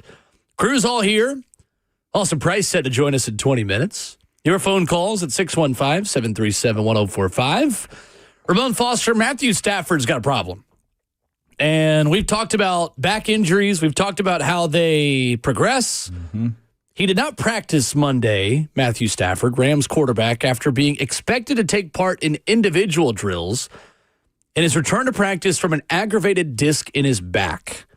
So Monday's practice was expected to be, according to ESPN.com and Sarah Barshop, the next step in Stafford's return from back soreness after he threw 68 passes, not to be specific, at the Rams facility on Saturday morning.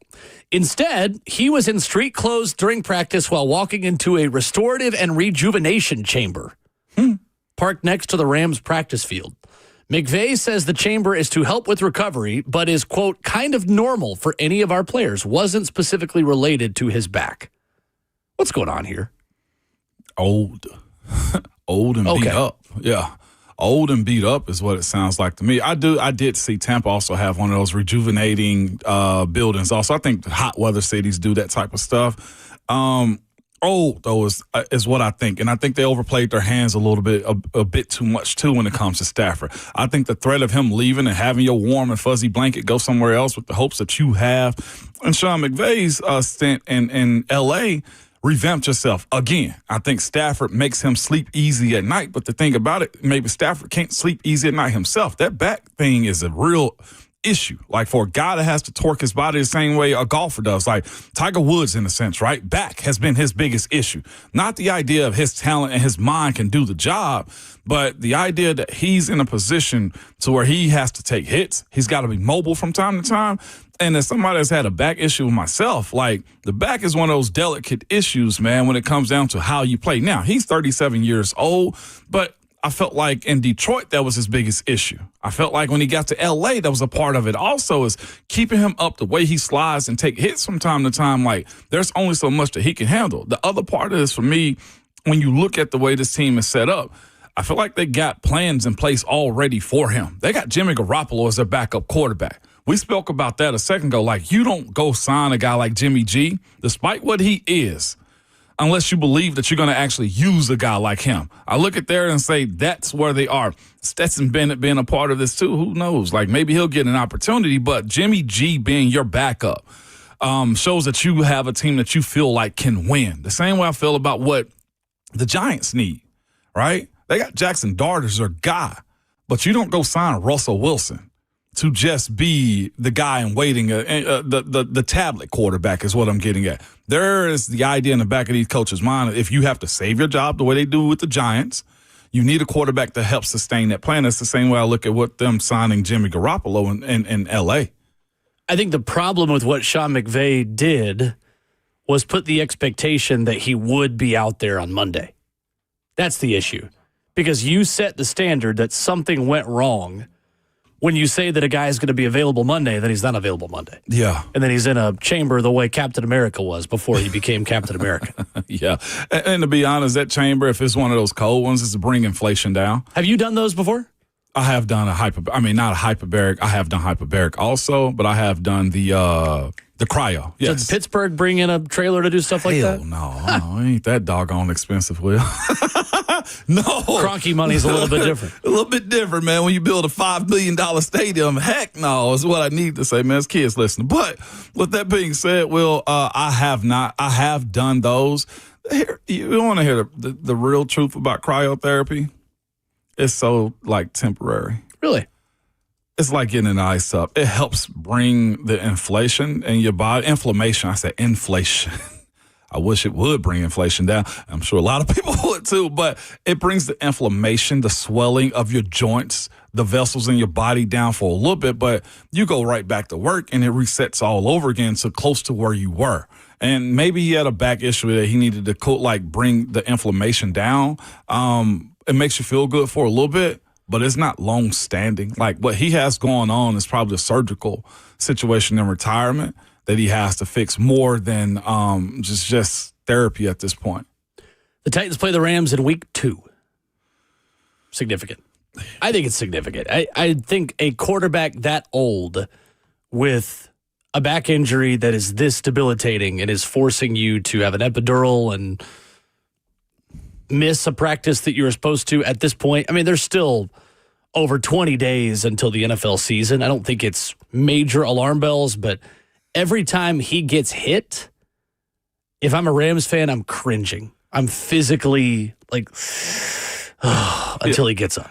I'm laughing because my niece, my brother-in-law, sister-in-law's daughter text me, you owe me $1.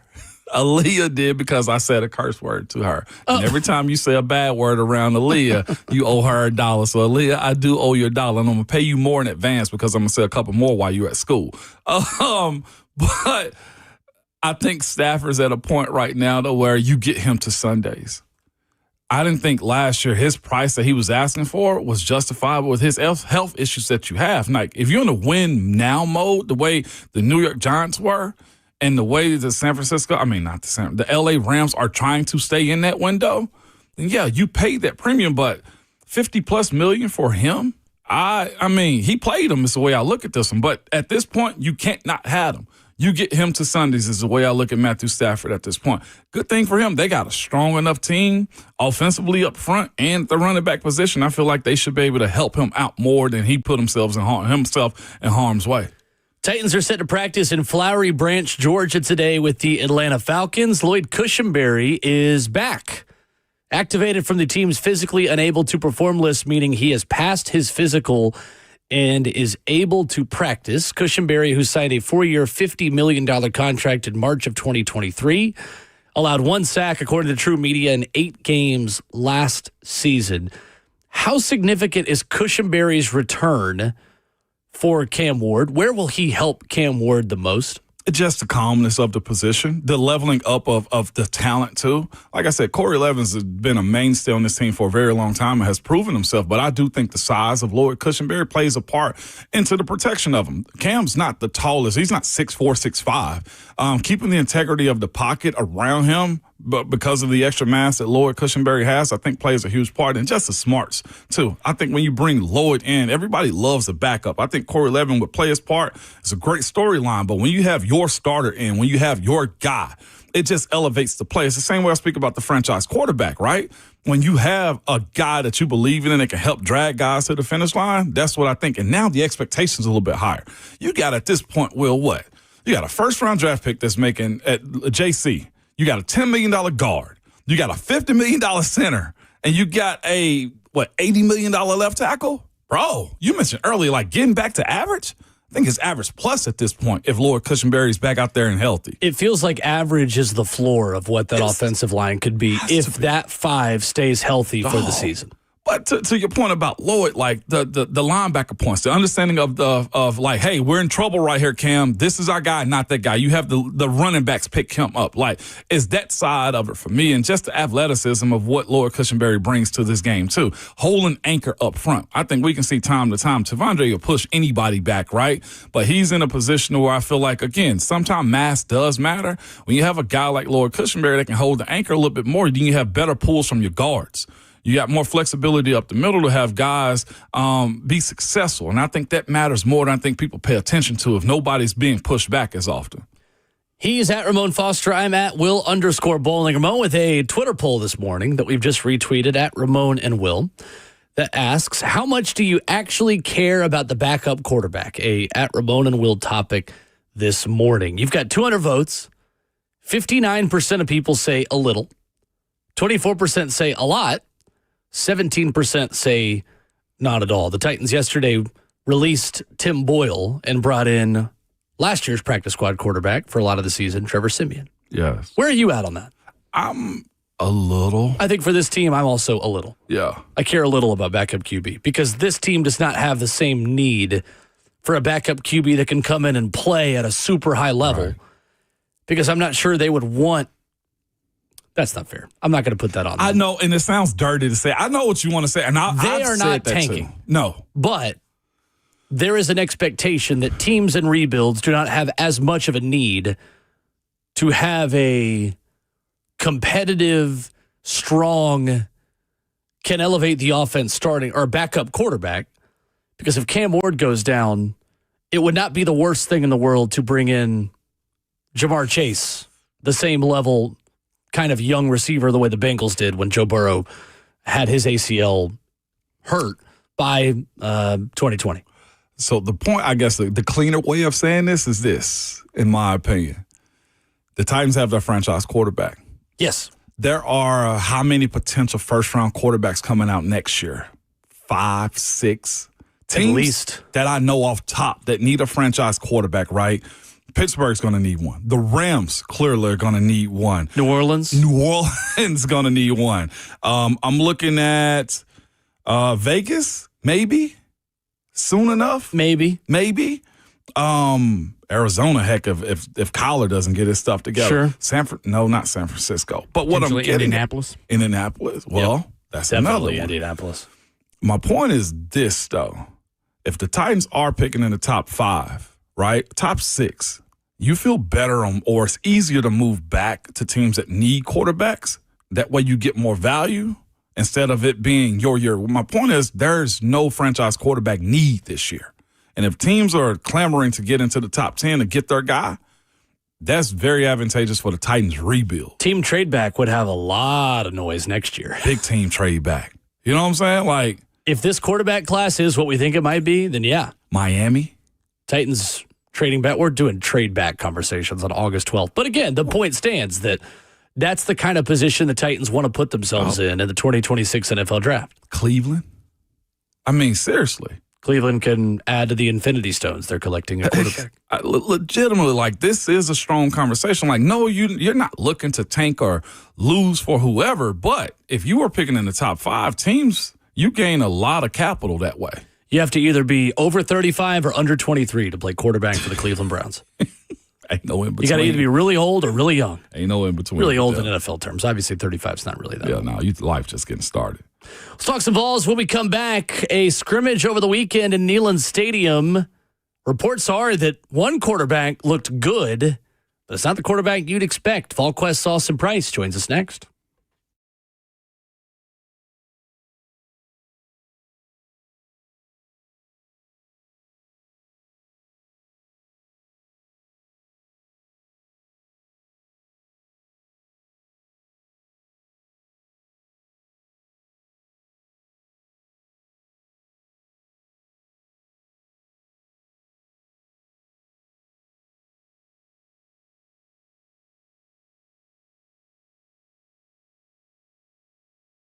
Did you know that up to 50% of the air you breathe in your home comes from your crawl space? Have you ever looked in your crawl space? I get it. Most of us don't even want to know what's in there, but moisture in your crawl space can create unhealthy issues that can make their way into the air you breathe every day in your home. That's Ramon Foss, and this is where United Structural Systems can help you. USS has been keeping homes dry and stable in Middle Tennessee since 1994, so you know they aren't going anywhere. Help control moisture and musty smells with mold treatment and crawl space encapsulation that comes with the USS guarantee. Encapsulation helps reduce high humidity in your crawl space. It also helps deter mold and mildew and protects your crawl space from pests and wood rot. So turn your crawl space into a healthy space. Reach out to the company I trust for all foundation repair and my waterproofing needs, and that's USS. You can get a free estimate by going to their website at USSTN.com. That's USSTN.com, or call them 615-488-7855. United Structural Systems.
Ramona Willow, 104.5 The Zone, fueled by Scooters Coffee, continues here in hour number 3. In the F&M Bank chat, you can watch, subscribe, comment, and interact with the program. We stream it for you, our beautiful faces for radio on Facebook Live, YouTube, Twitter, or Twitch. We are efforting Austin Price as we get quarterback intel and all of the latest nuggets from a Tennessee fall camp scrimmage over the weekend. As Austin has hit us up, as Justin will get him on, and here he is. The glass is broken for Austin Price and some fall camp nuggets this morning of VolQuest and On 3. What's up, Austin? Just come off the indoor practice field as Tennessee is indoors today due to some rain outside, and getting ready for the second scrimmage of fall camp, which comes up on Friday. Perfect. How were the routes on air today, Austin? There were no routes on air while we were there. Okay. Just a lot of individual work. Okay. Receivers were working with Kelsey Pope. Quarterbacks were working with Joey Halsley. And they were not working together, so it was just a lot of individual work on this Tuesday as, again, some of the practice schedule got shifted once they decided to dump a lot of rain here about 7 o'clock. There you go. Well, Austin, what is the health update at wide receiver? Chris Brazel and Mike Matthews working with a non-contact jersey, and Braylon Staley, who has missed a couple of practices. What can you tell us about those guys getting back in Tennessee's wide receiving room that has been the walking wounded? Yeah, Brazel has been back out there the last couple of practices, and Mike's been out there since last week, even with a knee brace. It was good to see Braylon Staley was at least out today. I mean, he's not going through practice. He's got the hamstring, but he was out there. He's not been out there. And so he was out and about during stretch. And, again, I think you're slowly moving back to full health. But I think, especially in Staley's case, it's more of a slow build. I think Brazel will do more and more each day. And I think Mike, it's just about managing him to make sure he's healthy come, the 30th of August. Austin, when you look at the scrimmage from over the weekend, the reports are, and I know Pete Nakos wrote it on 3, you guys have spoken about it at VolQuest, George McIntyre was the accurate quarterback, and the other two guys may have struggled a little bit more. What does that mean this early? Is this typical defense starts ahead of the offense, or what is the latest in this quarterback battle and what the weekend meant for Joey Aguilar and Jake Marklinger? I think if you went back and read kind of the reaction to every first scrimmage of fall camp the last several years, even dating back multiple stabs, you're going to hear the offense is behind, the defense won today, those similar type things. I think that's, pretty constant across the board. It was not a great day for Jake Marklinger. He struggled with accuracy. Joey Aguilar was a little bit more consistent than that. And then, of course, George McIntyre probably had the best day of the 3. And, right now it would still be a long shot to win the quarterback competition, but at the same time, the more he continues to progress, the more of a real option he becomes as we get into the season. So George is, I think, got the foot on the pedal, and he's hitting the gas and trying to go as hard as he can, sees an opportunity that maybe he did not think would be there at this point in time 6 months ago. Austin Price with us this morning, VolQuest and On 3. Austin, when it comes down to the quarterback play also, Will and I spoke about this earlier, but if you do have a situation where Jake doesn't cut it and you have Joey Aguilar in a position where it's spotty, is there a short leash to pull whenever you may want to put George McIntyre in? I think that depends on what spotty is. Is spotty inaccurate or is spotty turning the football over? If you're turning the football over and you're putting your defense in some tough spots, then that's different. If you're just simply inaccurate and you're punting the ball away and playing some type of field position, then I think it obviously has got a little bit of a different feel to it. So I think a lot of it depends on kind of what we're talking about when we're talking about, spotty. At this point, I will be shocked, if Joey Aguilar is not the starter for Syracuse, which is no great leap of faith, right? I mean, he's been long thought to be the front runner because of his experience, but I think he's having a solid enough fall camp, even minus the scrimmage, because they do a lot of scrimmage work during the course of practices to where you feel like, he's got a pretty good shot to be Tennessee's starter against Syracuse. And again, that's That's not jumping out on any kind of, small limb. That's a fairly big limb to jump out on. I guess the other side of that is, too, depending on who was going with which group, 1, 2s, or 3s, and the other side of that, too, Austin, do we just have to look at it and say, if you're playing against a Tim Banks defense, you're going to struggle regardless? Is that a great sign that this defense is potentially keeping the same standard that they had in 24 and 23 going into this 25 season? I think that's probably more necessary than we think. That and the running game for this 2025 Vols team. Yeah, Tennessee was able to effectively run the football Saturday. That's not a shock. They've been able to run the football under Josh Heupel. They've got 3 2,000 career yard rushers since he's been here, with Jabari Small, Jalen Wright, and Dylan Sampson. And defensively, they've gotten better each and every year under Tim Banks. Statistically, they've improved each and every year. Can they do that again this year? I think it's close. I think the defense can be as good. I think a lot of it depends on, kind of where you are health-wise. But you like where they are in the back end. I love the addition of Colton Hood, Ricky Gibson, putting on the weight is big. I love their linebackers, even though they're a little bit young and inexperienced. I think the talent is a big upgrade. And then the defensive line, you're maybe not as deep as a year ago, but, that was ridiculous depth. You're still really deep on the defensive line. So I do think the defense can be really, really good. The one thing I'll say this about scrimmages, and you know this, Ramon, you scrimmaged a lot of, internal scrimmages with the Steelers or Tennessee. When a guy picks it off, it has to be another Vol who got beat, yep. Or threw a bad pass. When a receiver gets a 60-yard touchdown, there's another Vol DB that got beat. So it's Vol on Vol crime in scrimmages, right? So like when one thing happens positive for one side, that means something negative happened for the other. So I don't really get too worked up about it.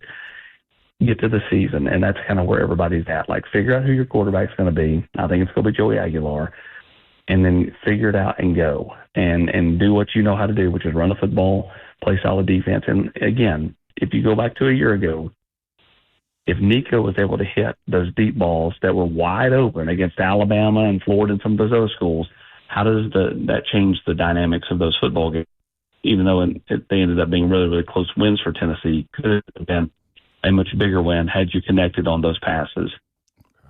What's the deep ball look like this year for Tennessee? Right. 100%. Austin Price of VolQuest with us. Austin, what is the latest on Boo Carter working his way back to a full workload? I know Vols fans are circulating Facebook posts from family and all of these things. What can you tell us about on the field, how he is going about earning that trust back, and where are we at with him? Kind of a little bit, further than we were when we started fall camp. Obviously, he's done some things to get back out on the field, but he's not doing a lot of teamwork. He's doing a lot of individual. He did not participate in the scrimmage. I know Josh said he did. He did in semantics because he fielded punts. He did not participate defensively for Tennessee. So all the talk of like, was he going to play offense? Well, he's got to do what it takes to play defense before he can play offense. So I don't envision him being a factor on offense as of right now. And until we get further down the road, it's hard to envision him playing defense either because, he's got to do some little things off the field that check the boxes for the leadership council, for Josh Heupel, all those things. And, we'll see if he can do it. If he can do it and he makes it to that first game, then I think Boo will be a player for Tennessee all year. I've long thought he's just got to make it to the first game. So you got a couple of weeks here to continue to do the right things off the field. But, he's got to, show up on time. He's got to do the little things well and, go from there. Austin, how optimistic are you that Jermon McCoy could be out there week 1? And if it's not week 1, do you feel confident that he is there against Georgia in week 3? I'm not optimistic about him playing in Syracuse, okay. But I am optimistic. At least there's more optimism that he could potentially be back week 2 against CTSU, which would allow him to get back for Georgia. I think that his path to playing against Georgia is dictated by where he's at against CTSU. If he doesn't play against CTSU, I think they'll hold him and he'll come back in Starkville on the road at Mississippi State. He's certainly doing more and more and more. He's cutting on that knee, out there when we're out there. More impressive. He's doing box jumps. He's doing a lot of things to strengthen that knee. He is progressing really nicely. Coach Martinez talked yesterday about how competitive he is. And so I think there's a drive there. I don't think he wants to push quick. He wants to be fully healthy, but, he's certainly pushing himself to get back as quickly as he can. Austin, I felt like Peyton Lewis committed to Tennessee with a lot of fanfare and hopes that he could end up being a guy. But it seems to me Deshaun Bishop or Star Thomas from this past weekend have really challenged him, man. How is that group coming along, man, as it pertains to the rushing attack that the Vols should have this year? Yeah, I've long thought Deshaun Bishop was going to be the starter, the first running back in the football game against Syracuse. That's not are you surprised by that, Ramon? See, a little bit because Deshaun came under the radar. I always think that the higher star guy is going to get a stab at it first, considering Peyton also played just a little bit last year. I didn't know that Deshaun had taken those leaps. I think what you're saying is accurate when you're talking about as a true freshman. Yeah. Like once you've been in the program for a couple of years, I don't think the stars matter, right? Okay. And it really shouldn't matter anyway. Like it's the best player should play. Right. But I do think in some certain instances, like the highly rated guy gets the benefit of the doubt when they first get here. But for Deshaun Bishop, I mean, he was Tennessee's number 2 running back a year ago. The number 1 got left. So it's a natural progression. He's worked his tail off this offseason. Looks like $1 million. So does Peyton Lewis. He looks awesome too. He looks really, really big. And I think they're the top 2. Star Thomas is still number 3 tailback for me. But I think you can use him situational. I think he will be a nice change of pace for Tennessee. But yeah, I mean, it's Bishop and Lewis. It's 1A and 1B. And again, I don't think it really matters who starts because I think they're both going to play and, they'll play the hot hand. But I do think that Deshaun Bishop would be the first running back in the game against Syracuse. At least I will be shocked if he's not. It seems that Sam Pendleton and Wendell Moy both are somewhat settling in on those interior spots, which means right guard is potentially up. How's Jesse Perry been and Sham Umaroff from this past weekend scrimmage, man? I know Sham had a good bit to say about it. Are they in lockstep as when it comes down to them in this starting right guard position playing next to David Sanders Jr.? Well, Sham can only play left, so Sham's going to be the starting guard. He will be on the left side, and Wendell Moy would shift to the right guard spot. Oh. So I think a lot of it depends on kind of where they decide to go. But right now, it feels like Jesse Perry has, the leg up in that race. He's been really impressive to the staff. I know the defensive staff is tell sign. Like, who does the defensive staff not like to go against? Who does Rodney Garner's group not like to go against? But yes, if Sham were to be the guard, he would be at left guard, and Wendell Moy would shift to the right. With of course, that's with Pendleton at center, which is where I think this thing will be headed over the next week or so. Austin Price of VolQuest. Center position. Yeah. Gotcha. Makes sense. Austin Price of VolQuest with us. Austin, when you look at the tight end position, I know we've talked with you a lot about how Jack Van Doorslayer came in as the better immediate guy maybe over the spring, and now Deshaun Brame has really come on strong. How much do you see those two factoring in at tight end, and how much will that position be a focal point of this offense, considering the 12 personnel they used last year and the lack of depth at wide receiver? There you go. You hit the nail on the head right there at the end. Depending on how Tennessee's health goes in the receiver room will dictate how much some of those tight ends play, because if you're running a lot of 2 tight end sets, I think they'll rotate a lot. Obviously, it is Ethan Davis and Miles Kitselman, top 2 tight ends in the game, but Brame and Van Doorslayer are certainly coming. Brame had a fantastic scrimmage on Saturday, and Van Doorslayer, who had been out with a concussion, is now back. He was back in full today. He was back in yellow yesterday. Today, back in the normal white offensive uniforms. And so he's back full go. So I think those kids will both play this year. And I think that a lot of it, the amount of time will be dependent on where Tennessee is at the wide receiver position health-wise. The team's getting a little bit healthier by the day. They've been kind of dinged. Right, the news of the morning, not to totally shift you here, but we're talking health, is Josh Josephs, who had missed the last about 3 weeks, and he was out there today doing individual work in a normal orange jersey, which is good for Tennessee because they need to get him back ready to go and kind of knock the rust off over the next week or so before they get to game week against Syracuse. But back to your original point about the tight ends, I think all 4 of those guys that we talked about are going to play this year.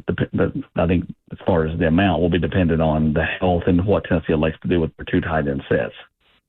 Austin, do you see Ethan Davis and Deshaun Brame specifically just kind of being big slot receivers? Like as athletic as those guys are, and with the lack of depth there, is it fair to say that on any given drive, Josh Heupel would like to use that versatility, and maybe they're in line at the beginning of a drive, but with the tempo and not having to sub, that could be a common way those two specifically are employed as more receiving tight ends. It's certainly possible. I think a lot of it, again, depends on what they elect to do. But I do think that there's certainly an option there to stand up Brame or stand up. I mean, heck, they stand up Kittle and some out there. It's not like he's always just got his hand in the dirt. But yeah, I mean, I think that both those guys could be used in that way. Brame probably a little bit more twitchy than Ethan Davis, but Ethan Davis is an old high school wide receiver who's kind of bulked up and obviously could do that as well. The tandem of Colton Hood and also Ricky Gibson being starters in opening weekend settles you pretty good. You okay with those two guys being outside at corner? Absolutely. Yeah. I mean, I think, what Colton Hood has done in the last year, opposite Travis Hunter, and once he got here, gives you a lot of promise. And Ricky Gibson has, got a lot of praise yesterday from William Martinez for being probably the most consistent DB. And I was, shocked to hear him say this, the most consistent DB Tennessee had the back part of the year last year. I mean, as he said, he goes, Jamad rightfully got all the praise and got the All-American status, but like those last half of the year, what Ricky did for us was huge, and now Ricky's put on 20 pounds. Ooh. And that's how you get to the NFL. You put on the proper weight. You don't play at 160 pounds. You're now playing at 183 or whatever. And Ricky, I think, confidently is probably playing his best football. As we get into fall camp, he got a little dinged up, but he came back and he's all ready to go. And so, yeah, I like where Tennessee's at in the secondary. I really like the depth they have, and we'll see what happens with Boo. We'll see if Boo can get things righted, and then we'll see when Jermod McCoy makes it back. If those two guys are factors, this secondary has a chance to be uber special because they've got depth and can rotate and keep guys fresh, elite guys fresh. Real quick, is there a plan for the nickel corner in this or the dime? Because without Boo, okay, there it is. Okay, without Boo, I was just wondering, all right, what if he doesn't check every box? Well, I think in a perfect world, Jalen McMurray is going to be your star. And then what happens when McCoy comes back? Does Colton Hood shift to nickel? I think you've got a lot of quality DBs that you can throw out in a dime package, but I just don't see them playing a lot of dime. They play a ton of nickel. That's just a regular defense. But the dime stuff, I think a lot of it depends on who they're playing. But I think you'd feel comfortable if you had to go dime with the amount of quality players they have in the secondary. Understood. Austin Price of VolQuest on 3, our guest at 8:20 every Tuesday here on the show. A VolQuest subscription. The General's Quarter is exactly what you need in your life for the latest Vol Camp nuggets. And because Shannon Terry is like basically assembling the Avengers on the National on 3 side as well. Austin, thank you for the time. Appreciate you. Call me Houdini, guys. I got out of this whole interview and didn't have to talk about Savion Hyder or Tristan Keith. That's right. See you next week. Next week. That's right. Thank you, Austin. Thanks, Austin. I love it. Good stuff. I had that written down, but it doesn't feel like there's a lot of new info out there on either of them. So we're going to wait till Savion Hyder's commitment day next week. It's honestly just appropriate that, like, the closer we get to the season, like, this is real football decisions being made up there in Knoxville on every campus. Interesting note on Josh Josephs getting back. It's good news for Tennessee. I didn't know he was sitting out for a little while right now. 3 weeks till he's actually done something. It's an important player for them this year. Yeah, buddy. Really important player. 615-737-1045 is our number. There was a starting quarterback named in the SEC yesterday. We'll talk about that next. Let's face it, buying a vehicle should be straightforward and stress-free, and that's exactly how Two Rivers Ford has been doing business for decades. This locally owned dealership has a non-commissioned sales team whose only focus is to find you the right vehicle at the right price without the pressure. So you'll actually have a fun car buying experience. Great prices, easy financing, and a non-commissioned sales team. Two Rivers Ford, the South's most trusted Ford dealer. Now, and not pay anything until the year 2027. Yes, put zero down, make zero payments, and pay 0 interest for 2 years. Will, this is why you got to trust Window Nation. It is an outstanding offer. You get these all the time when you go to Window Nation. You also get an A-plus rating for the Better Business Bureau, a 50-point inspection of every window before it leaves the factory, and a 20-point inspection of every window when it's installed as well. 96% customer satisfaction. We love Window Nation and their over 45,000 5-star reviews. Don't miss out. This is Window Nation's most popular deal, but the sale is going to end soon. 866-90-NATION, where you call them. They're online at windownation.com. Schedule a fast free estimate now with Window Nation. Online at windownation.com or call them at 866-90-NATION. It's Ramon Foster for the Wellness Institute of Nashville. Man, I'm going to give you the website, too. It is painisbad.com. And I just want to tell you this. You don't have to deal with that. If you got pain down your legs or your back or you can't sleep at night, man, go see Dr. Ashley, okay? She knows how to help an athlete or non-athlete. She knows exactly what your body's trauma or your body's gone through, the trauma of the sport you've played, or just the way life gets you. From active athletes needing some help to stay on the field to older guys that are now off the field but can still feel the day. She has extensive knowledge and top-of-the-line equipment to get you feeling better. And it's not just for the fellas either, man. It's for all ages, all shapes, all sizes, too. But ladies, she can help you from your hips and back to nerve damage, from carrying kids, or just the day-to-day task of carrying a family. Let her help you get better, stronger, and healthier, man. The Wellness Institute is one of the few to have a female doctor that can be an advocate for you, and you can live a pain-free life and enjoy the things that you used to. Be happy with your life. No more back pain, no more neck pain, no more tingling in your arms and legs, no sciatic nerve pain, okay? This is what they do. Some of the best equipment around. With Dr. Mitchell, they strive to be the best, and not to just have you coming for no particular reason. No, absolutely not. They want to fix you. During your consultation, you get a free exam, x-rays, and so much more. So start a pain-free life, and it is possible. You can call the Wellness Institute of Nashville at 615-246-5009, or again, go to painisbad.com.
This time of year at college football, there are QB battles, and then there are actual QB battles. Well, one of the quote-unquote battles ended yesterday. Ramon and Will, fueled by Scooters Coffee, wrapping up hour number 1. Sources tell ESPN that Ty Simpson will open the 2025 season as Alabama's starting quarterback. Chris Lowe reporting. I'm shocked. Oh, I'm being very sarcastic. Very sarcastic. Yeah, I know. am not shocked at all. This was always what was going to happen. Man, good on Ty. Stand down till he came up, man. This is what you prefer in college football. It'd be even crazier if he leverages this into a first-round draft pick because of his play. You know what I'm saying? Like, he's got the smarts. He's got the size. He's a former 5-star. He checks every single box. Coach's kid. I mean, everything that you want. And if this is Michael Penix Jr. 2.0, boy, Kalen DeBoer is going to look like a stud of a coach, man. It's almost the same situation other than Michael Penix Jr. having played a whole lot more at the time. But the maturity of that position, it was Ty. I mean, it had to have been. I know he don't owe him any loyalty because he stayed around. The conversation, well, he wasn't good enough to play or whatever it was, but he's had 2 years now in this offense. And I'm going to be honest, I've never seen a 5-star wait this long to play. I don't know if that's self-discipline or foolishness, Will. It doesn't happen very often. It does not. No, I mean, we're not anymore. I think I saw, too, the former Alabama quarterback that transferred to Boston College is now the starter. Starter at BC. There's so many different other opportunities. Ty Simpson and his family must have loved Tuscaloosa. Or just loved the program. I don't know how many of those players actually love Tuscaloosa as much as they do the development pathway to the NFL. But your point is accurate, though, that there's got to be something you really believe in with that program to want to stick around and be a part of it and wait for your turn. 100%. He could have easily gone, respectfully, to Tulane or Kansas, I would think, or heck, anywhere as a former 5-star. So Ty Simpson, for me, I think is set up to succeed with what they have coming back at that offensive line, plus the top 3 receivers we've talked about all offseason. Jeremy Bernard, Isaiah Horton, the transfer from Miami, who's from here, and Ryan Williams. Yeah. I think there are a lot of quarterbacks in college football who would put up big numbers throwing to those 3. Yeah. I really think Alabama is a playoff team this season. That's not a hot take. Like Austin just said, that's not going out on a very small limb. I'm going out on a tree trunk to say that. But I'm high on Alabama righting a lot of the wrongs from last season. Same. And I think they're going to probably get some pretty big revenge on Tennessee and Tuscaloosa down there this October. Yeah, man. I guess all teams from Tennessee at this point. We were daddy last year. See, the people who call me homers never hear this part of what I have to say, but I am saying it very clearly that I don't think Tennessee's a top 25 team, and I think Alabama could end up being a top 5 team by the end of the season if it all comes together. And plus, that defense just brings back so much production. There are a lot of guys that could have gone pro that didn't. And decided, now I've got unfinished business back in Alabama. And I think the rest of the SEC is going to pay for it a little bit. Kalen DeBoer is a good football coach. Yeah, he is. I cannot tell you without a shadow of a doubt that the issues they had with discipline, with penalties and lack of depth last season, they wouldn't have also had under Nick Saban. Because they had penalty issues in 2022 when they went to Knoxville and were penalized like 10 times. They loved that. The last time they lost to Tennessee. Absolutely. That had become more of a problem because, again, teams aren't as deep as they were. Alabama can't stockpile 8 5-stars a year and then keep them all to start their junior seasons together because they waited their turns. Like, that guy's transferring and going to Michigan. I mean, Seth McLaughlin, their center, left and went to Ohio State, and he was starting. Yep. So. You look at this. That is one part. I'm looking at the penalties, the discipline of it, too. You somewhat have to change the philosophy. The same way we've watched Brian Callahan switch up a little bit, too. You get a bit more of an edgier coach in that second year. You're not trying to please everybody.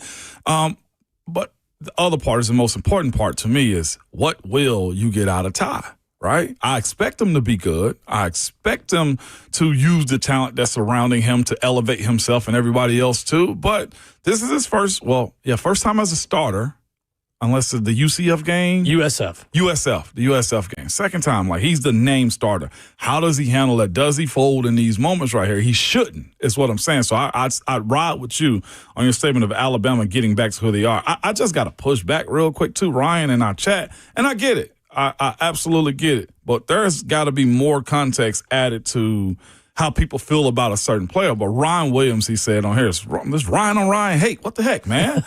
He goes, Ryan Williams is grossly overrated. Didn't do anything after the Georgia game except for run-up stats on G5 teams. That's fair. Here's what you also have to say to yourself, Ryan, is there's always a sophomore jump that you're looking for a guy to have that type of talent with more weapons, right? With a second year in that franchise, with an offseason, I said franchise school, with the offseason being able to build up his athleticism by muscle and training. The expectation, though, Ryan, is that he is going to be better. It's almost like, it's like having guys not take the next step. Like, that doesn't usually happen, especially when you're surrounded with that much talent. It's like Jeremiah Smith not having a good second year. Like, no, sometimes it just is what it is, and he has that expectation. I think if you are rating Ryan Williams on the same level as Jeremiah Smith, then yes, you are overrating Ryan Williams. Yeah. However, I still think Ryan Williams might be a top 5 receiver in college football coming into the season. 48 catches for 865. I do think that too many people put him on the same level as Jeremiah Smith. He had 2 100-plus yard games last season, including against Western Kentucky when he had 2 catches for 139, which is quite impressive. And then against Georgia, 6 catches for 177. He was neutralized for a lot of the end of the season. After his 8-catch performance against Tennessee, he did not have more than 4 catches in any game past week 8 last year. While I do think that is true, that many people are overrating what Ryan Williams is, I do think the context of why he wasn't targeted as much matters. Alabama became a run-first option offense from week 8 on because they realized that Jalen Milroe and his best pathway to be successful was running it 15 times. Was them, yeah. And their offensive line was a solid run-blocking line that was not holding up as well in pass protection. That game against LSU when they won 42-13, they realized that if you run the quarterback against LSU, they will not stop you. LSU was not aware you could play 11 on 11 in the run game last year. Every time they played a mobile quarterback, they struggled. So I think it just became more about, what's the best version of this offense? More so than it was, Ryan Williams isn't that good. We can't get him the ball anymore. 865 yards and 8 touchdowns as a freshman. For sure. That's good no matter who you do it against. We're talking about the first year ever. Like the catch most definitely. Oh, did 100%. it for him. Yeah, the catch. Ron, to your point, the catch played a lot in that. But the same things are said about Jadeveon Clowney. Right. The hit did it for him. Yeah, for sure. So I expect a big year from Ryan Williams. I don't think he's on the Jeremiah Smith level, but I do think that he is still an elite young wide receiver. And now he's 18. 615-737-1045 is our number. 4th and final hour. Titans taking the practice field in Flowery Branch. Who needs a good week against the Falcons? That's next.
It is 9:01. Good morning, live from the 104.5 The Zone Studios. I'm Justin Hawkins. The Tennessee Titans making a few moves yesterday, waiving quarterback Tim Boyle and bringing back quarterback Trevor Siemian, and also activating center Lloyd Cushenberry from the physically unable to perform list. And then this morning, some more Titans moves on the way as they have signed linebackers Kalik Hudson and Blake Lynch. And corresponding moves, they have waived undrafted free agent out of Texas David Benda and waiving / injured Anthony Orji. The Titans are in Flowery Branch, Georgia, and back on the practice field both today and tomorrow for joint practice with the Atlanta Falcons. Paul Kowarski reporting this morning that outside linebacker Jalen Harrell and wide receiver Matt Landers, who has a boot on his right foot, will not practice today. Quarterback Trevor Siemian is at practice in Atlanta and wearing number 15.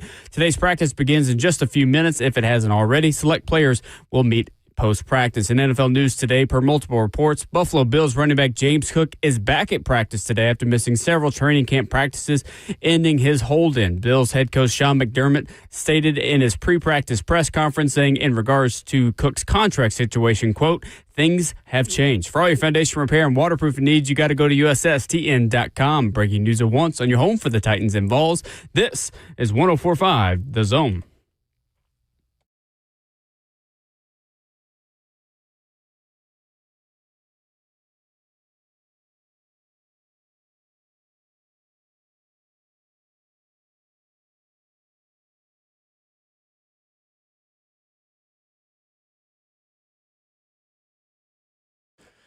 Nine a.m. Away we go into the final hour of Tuesday mornings. Ramon and Will were fueled by Scooter's Coffee, and we are caffeinated and opinionated for 60 more minutes. Scooter's Coffee is locally owned near you. You can be caffeinated and opinionated at work yourself. Rivergate, Smyrna, Brentwood, White House, or Mount Juliet. Amazing people, amazing drinks, amazingly fast. If you're taking the kids back to school and you want to celebrate peace and quiet, maybe around the house, a cinnamon roll from Scooter's Coffee, Ramon Foster, would be the perfect way to celebrate such an occasion. It is, man. Treat yourself, okay? It's Taco Tuesday. You can do whatever you want to, but go to Scooter's and treat yourself. That's right. What we tell you, man. Who this week, Ramon Foster, needs a good week of practices, 2 of them against the Atlanta Falcons that start in the next few minutes. Who are you looking for? Who needs to raise their stock in Flowery Branch, Georgia? Raise their stock? I say keep it where it is or add value to it. And that is Dan Moore versus either Jalen Walker or James Pierce Jr. That's the perfect place to start. Gotta start there. Again, having a franchise quarterback that you want, keeping him healthy, keeping him in the pocket, having him be comfortable enough to where he doesn't run outside of the pocket like he did the first series. Not saying that's the fault of your line. I think his tendencies just popped up a little bit. But if Cam is the quarterback that you think he is, his ability to understand pocket value, what I mean by that is, look, you guys get close to me all you want to. You're not going to touch me because my OL is good at their job. And I've seen some of the clips of James Pierce Jr. He's been a menace in Flowery Branch during their practices. A lot of fighting, which I understand they enjoy. Well, I say this, their fan base is loving the idea that he's bringing attitude to it. One thing we've spoken of with this group up front, at least, is this: who's your attitude guys? I think they are JC. I also think it's Dan Moore, and I want to be able to see that be matched without punching somebody and breaking a fist or breaking a knuckle is what I would ask out of them. Don't get bullied is what I would tell those 2 edge guys, man, going into it. And then on top of that, too, Leonard Floyd being there, you got a vet that's more experienced, and it comes down to the young rookies that they have. So I live that life. Atlanta's been trying to find an edge for a very long time. So I would almost guarantee that one-on-ones is going to be a huge part of this for the Titans this week. How confident are you that Michael Penix is a legitimate starting quarterback in this league in 2025? Man, his maturity makes me believe it. Yeah, I would say if I was an Atlanta Falcons fan, I'd be very optimistic about what he can do considering the players that they have on the side of the ball, too. You got Bijan Robinson as your running back. You almost tell him, dog, don't mess this up. On top of Drake London? I mean, what are we doing here? It is one of the best offensive lines in football when you talk about Caleb McGarry and Jake Matthews at tackles. Chris Lindstrom, I know one of your favorites, the young guy out of Syracuse, Matthew Bergeron. Yeah. Ryan Newsel at center. There are a lot of quarterbacks that could function pretty effectively behind that 5. For me, it's what this backup defense does to right some wrongs from last week, and really just from camp in general. The Titans are starting to add more experience. They signed a pair of linebackers this morning, Blake Lynch and Khalid Hudson, waiving David Benda and waiving with an injured designation Anthony Orji. Kirk Cousins, QB2. Easton Stick, Emory Jones, 4 quarterbacks in Atlanta. Wide receivers are getting better there. Drake London is one of those guys. He is a number one in this league. Darnell Mooney, Ray McLeod, maybe not as much depth at wide receiver as what you saw last week in Tampa, but just the level of experience that comes with Kirk Cousins and the level of talent in Michael Penix Jr. That's what I want to see is the depth guys on the defense take a step forward this week against a solid QB2, maybe one of the best QB2s in the NFL. And the interior for this group going to have some issues too. Ruka Rojo out of Clemson is also one of the interior. I know you liked him in the draft, didn't you? Did like him a whole lot too. And the guy I've seen, man, across the league, I think former Saint David Onyemata is another one of those guys that's going to be challenged. This is a good group to go up against. This is a Raheem Morris stacked team when it comes to the defensive challenges. Will, to your point about what they have as personnel, this is one of the best challenges they could have, man. Watching Corey Levin go against Onyemata, I think is going to be pretty fascinating too. Again, because they got guys that can push the pocket, but the edge this week I think is going to be a little bit different, specifically 2 days of practice. Falcons head coach Raheem Morris has met with reporters already this morning. He says that Michael Penix will for sure sit out against the Titans in Friday night's preseason Week 2 matchup, which you can hear right here with Titans radio coverage beginning at 5 o'clock here in the Zone. The Falcons will have joint practices, of course, with Tennessee today and tomorrow. Kirk Cousins was held out of the preseason opener. Raheem Morris says he is likely going to sit out this week as well, but added the team will talk about the plan for their backup after those practice sessions. Is it a safe assumption, Ramon, that more starters will sit out Friday, considering you have 2 joint practices this week? Yep.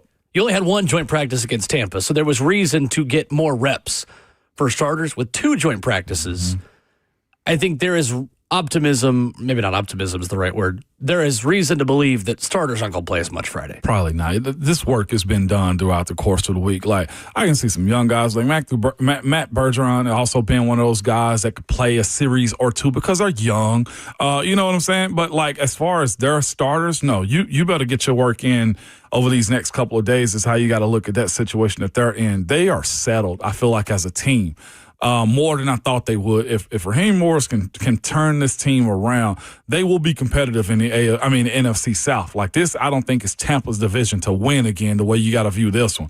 Saints, what are they? I think Carolina will be a little bit better. I think Carolina could win that division. You think Carolina can? Okay. Mm-hmm. I will say Bryce Young did look good this past weekend. If I'm predicting it, I would still predict Tampa.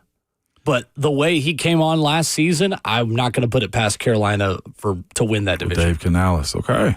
I like Atlanta. I do. I like Atlanta in this one. But we'll see. The best thing that Tampa has going for is Emeka Egbuka. Looking if Mike Evans can stay healthy is always going to be huge for him. See when they get Chris Godwin back, and him, too. So them getting Emeka Egbuka, again, you don't want to be drafting for needs. They're in a position where they just want to grab the quality player. I saw something this morning that Jason Light in Tampa, I believe it's the last 5 drafts, have had more draft picks start games than anyone else in the NFL. Underrated organization. Yeah, Dan Pompei with an article at The Athletic, a long-form piece about why character is key for Bucs GM Jason Light in roster building and in life. And the line is, it's actually longer than that, it says, since Light became GM of the Bucs in 2014, the players he has drafted in the first 5 rounds have started more games than players chosen by any other team. Getting your guys that helped Tom pick them. Quietly one of the most well-run organizations in football over the last 10 years. Yes. Kind of low-key, but they have been. Yeah, high-key because they won the Super Bowl. Well, that's yeah. Fair. You almost just kind of view that as like the Brady year or years, and then there's the rest of the franchise. And I feel like the rest of the franchise is now in charge, but that rest of the franchise, quote unquote, has been pretty competent too. In that same conversation, is Baker elite enough to take them to another Super Bowl? I I said it earlier this offseason. I think right now he's a top five quarterback in the NFL. You did. You look at what he has done with less and how injured that receiving room was last year and how good he still was. I don't know. I think he would have won a Super Bowl with that Eagles supporting cast. Baker? Yeah. Yeah, with the role he had to play? Yeah. Yeah. Oh, wow. How healthy is Tristan Wirfs coming off injury? How healthy are these older receivers? How much can Chris Godwin give them? Mm-hmm. There are still questions. Don't get me wrong. Is there a tight end, if I'm not mistaken? Cade Otten? Their secondary wasn't great pieces. last year. It was fine.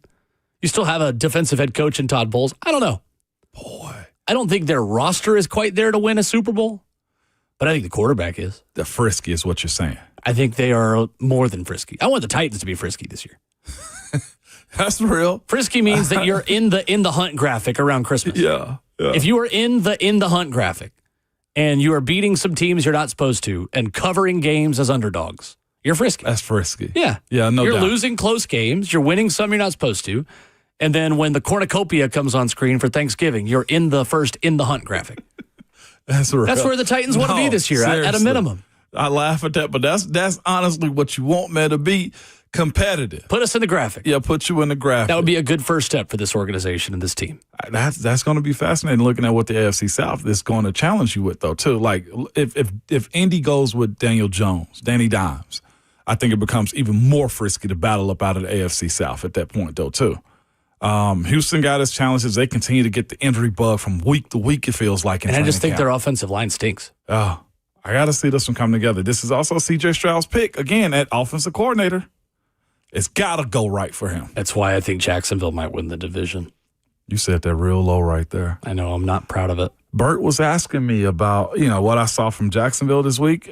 Again, if that 1-2 tandem of Travis Hunter and Brian Thomas Jr. does hit, that could be problems. And I think Liam Cohen has proven that he can get the most out of quarterbacks in a short amount of time.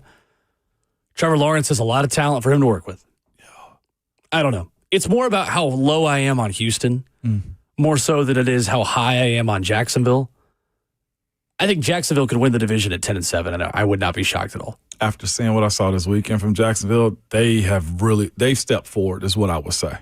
I don't know what it's going to look like in the regular season, but that was they didn't die this past weekend. They got to stay healthy. Yeah. I mean, they have to, again, we talk about every team has a pathway to success in the NFL, but some is more narrow than others. Theirs is pretty narrow still. Mm-hmm. Still not a ton of depth. Their defense is still a work in progress, and their offensive line kind of stinks too, but they got guys that can get open immediately. That ball got out quick. And I think Trevor Lawrence is going to have a great year under Liam Cohen. And I trust Liam Cohen to get more out of that bad offensive line than I do a first-year offensive coordinator in Houston getting the most out of that offensive line. He was able to find holes in the defense. Like I said, his wide receivers got the ball quick. He's putting the ball in the athlete's hand. And I think they'll have, to your point, somewhat of a running game because the offensive line, how much can you count on them to protect? Let's catch you up on a bunch of headlines coming up. Austin Price in the last hour talking about who he is projecting to start at quarterback against Syracuse for Tennessee. We've got some preseason AP Top 25 historical trends. Show there are massive shakeups on the way in college football. Brett McMurphy with good stuff at On 3 will react to. Plus, some players not practicing for the Titans today, and Flowery Branch will begin with that coming up next.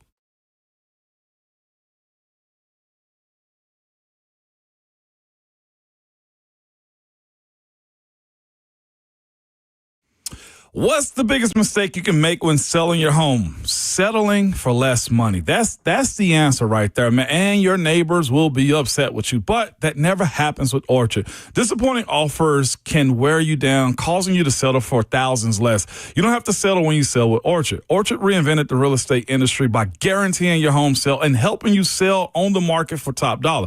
First, Orchard gives you cash up front so you can buy and move into your new home.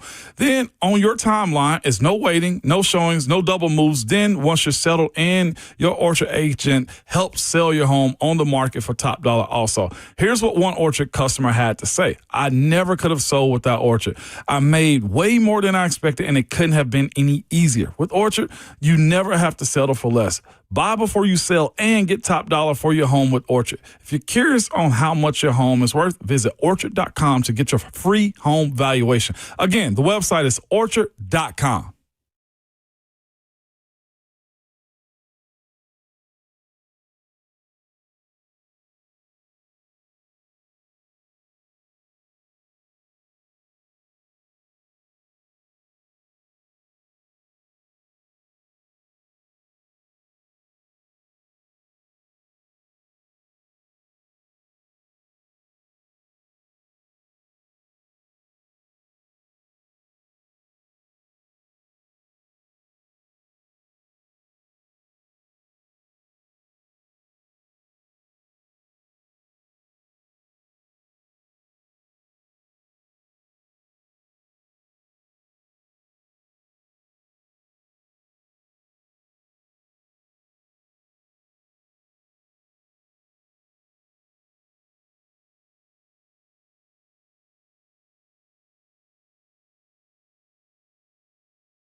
Tuesday morning continues, hour 4 of Ramon and Will. Wherever you get your podcasts, you get this show every day, every hour, every interview. If you missed what Austin Price said about Joey Aguilar this morning, you get that.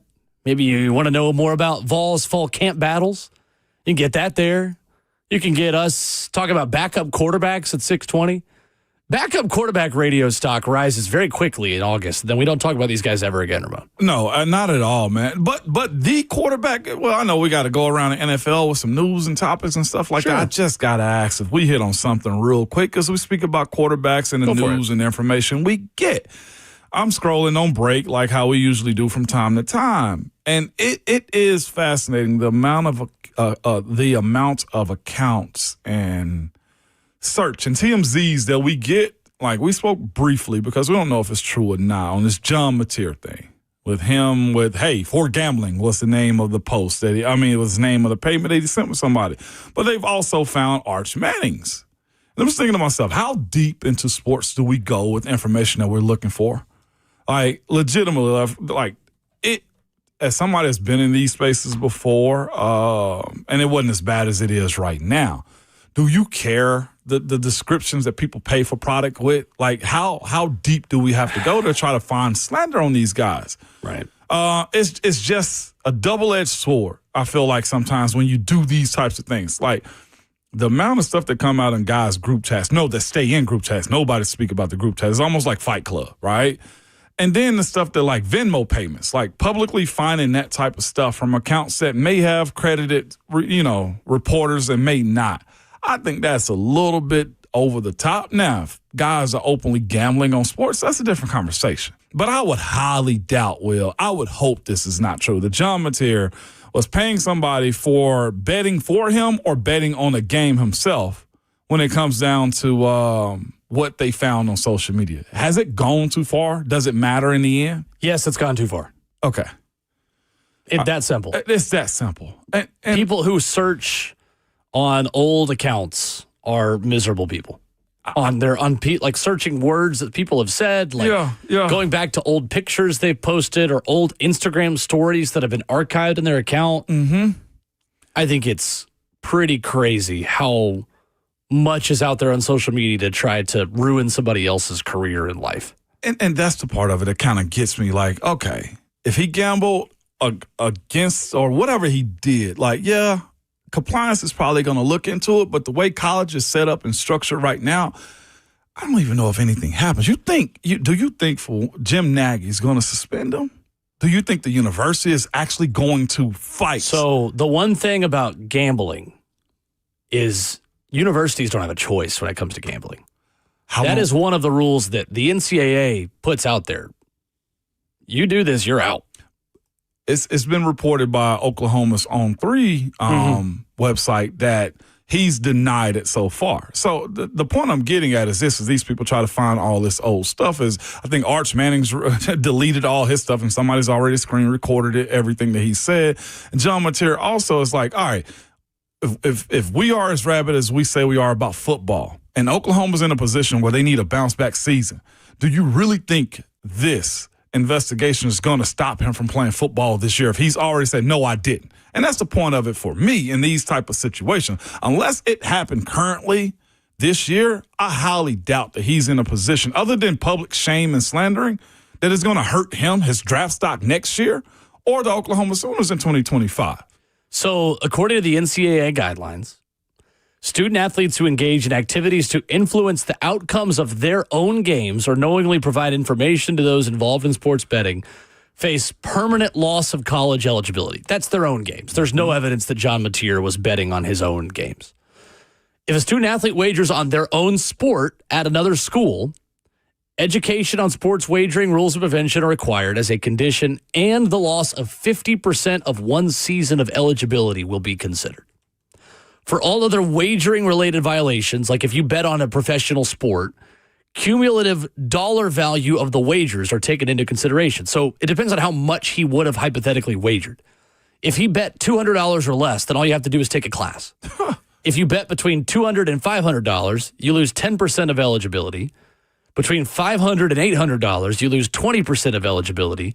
If you bet more than $800 on another sport or pro sports, then you lose 30% of a season of eligibility, plus you got to take a class for all of those things. So there's just a lot we don't know. Yeah. If you missed it yesterday, the Oklahoma quarterback who just transferred in from Washington State, John Mateer, there was a screenshot of him sending 2 Venmos that said sports gambling. And this morning, On3 Sports, George Stoya has reported that Oklahoma is aware of Mateer's Venmo transactions and is handling it. Quote, Mateer made it clear to the school that he has never gambled. Boom. Because you put a description in when you Venmo someone, if for those of you who don't use Venmo, and sometimes it's like an emoji. When I send someone pizza money, I just send them an emoji of pizza. Pizza, right. Or sometimes you do funny things. Yeah. Maybe he's going to claim, I was just joking. buying beer. Yeah. Getting pizza and just joking. Oh, we were watching a game and we got food. And so we called it sports gambling. Mm-hmm. But that is dumb. Yeah, it was a dumb decision. It was a dumb decision. And the only reason I'm bringing it up is, remember, I think it was middle of July, late July, when the former Memphis cornerback, Taj Real, was in a position where he told, who was a UTSA, that he gave the entire playbook to them against Memphis. And UTSA won against Memphis in that game. I actually think that is more flagrant with what he did, team to team, like teammate, like that's betrayal, almost in a sense. And at the time, I think John Mateer was a redshirt freshman, not even playing at that point. I think may have played one game.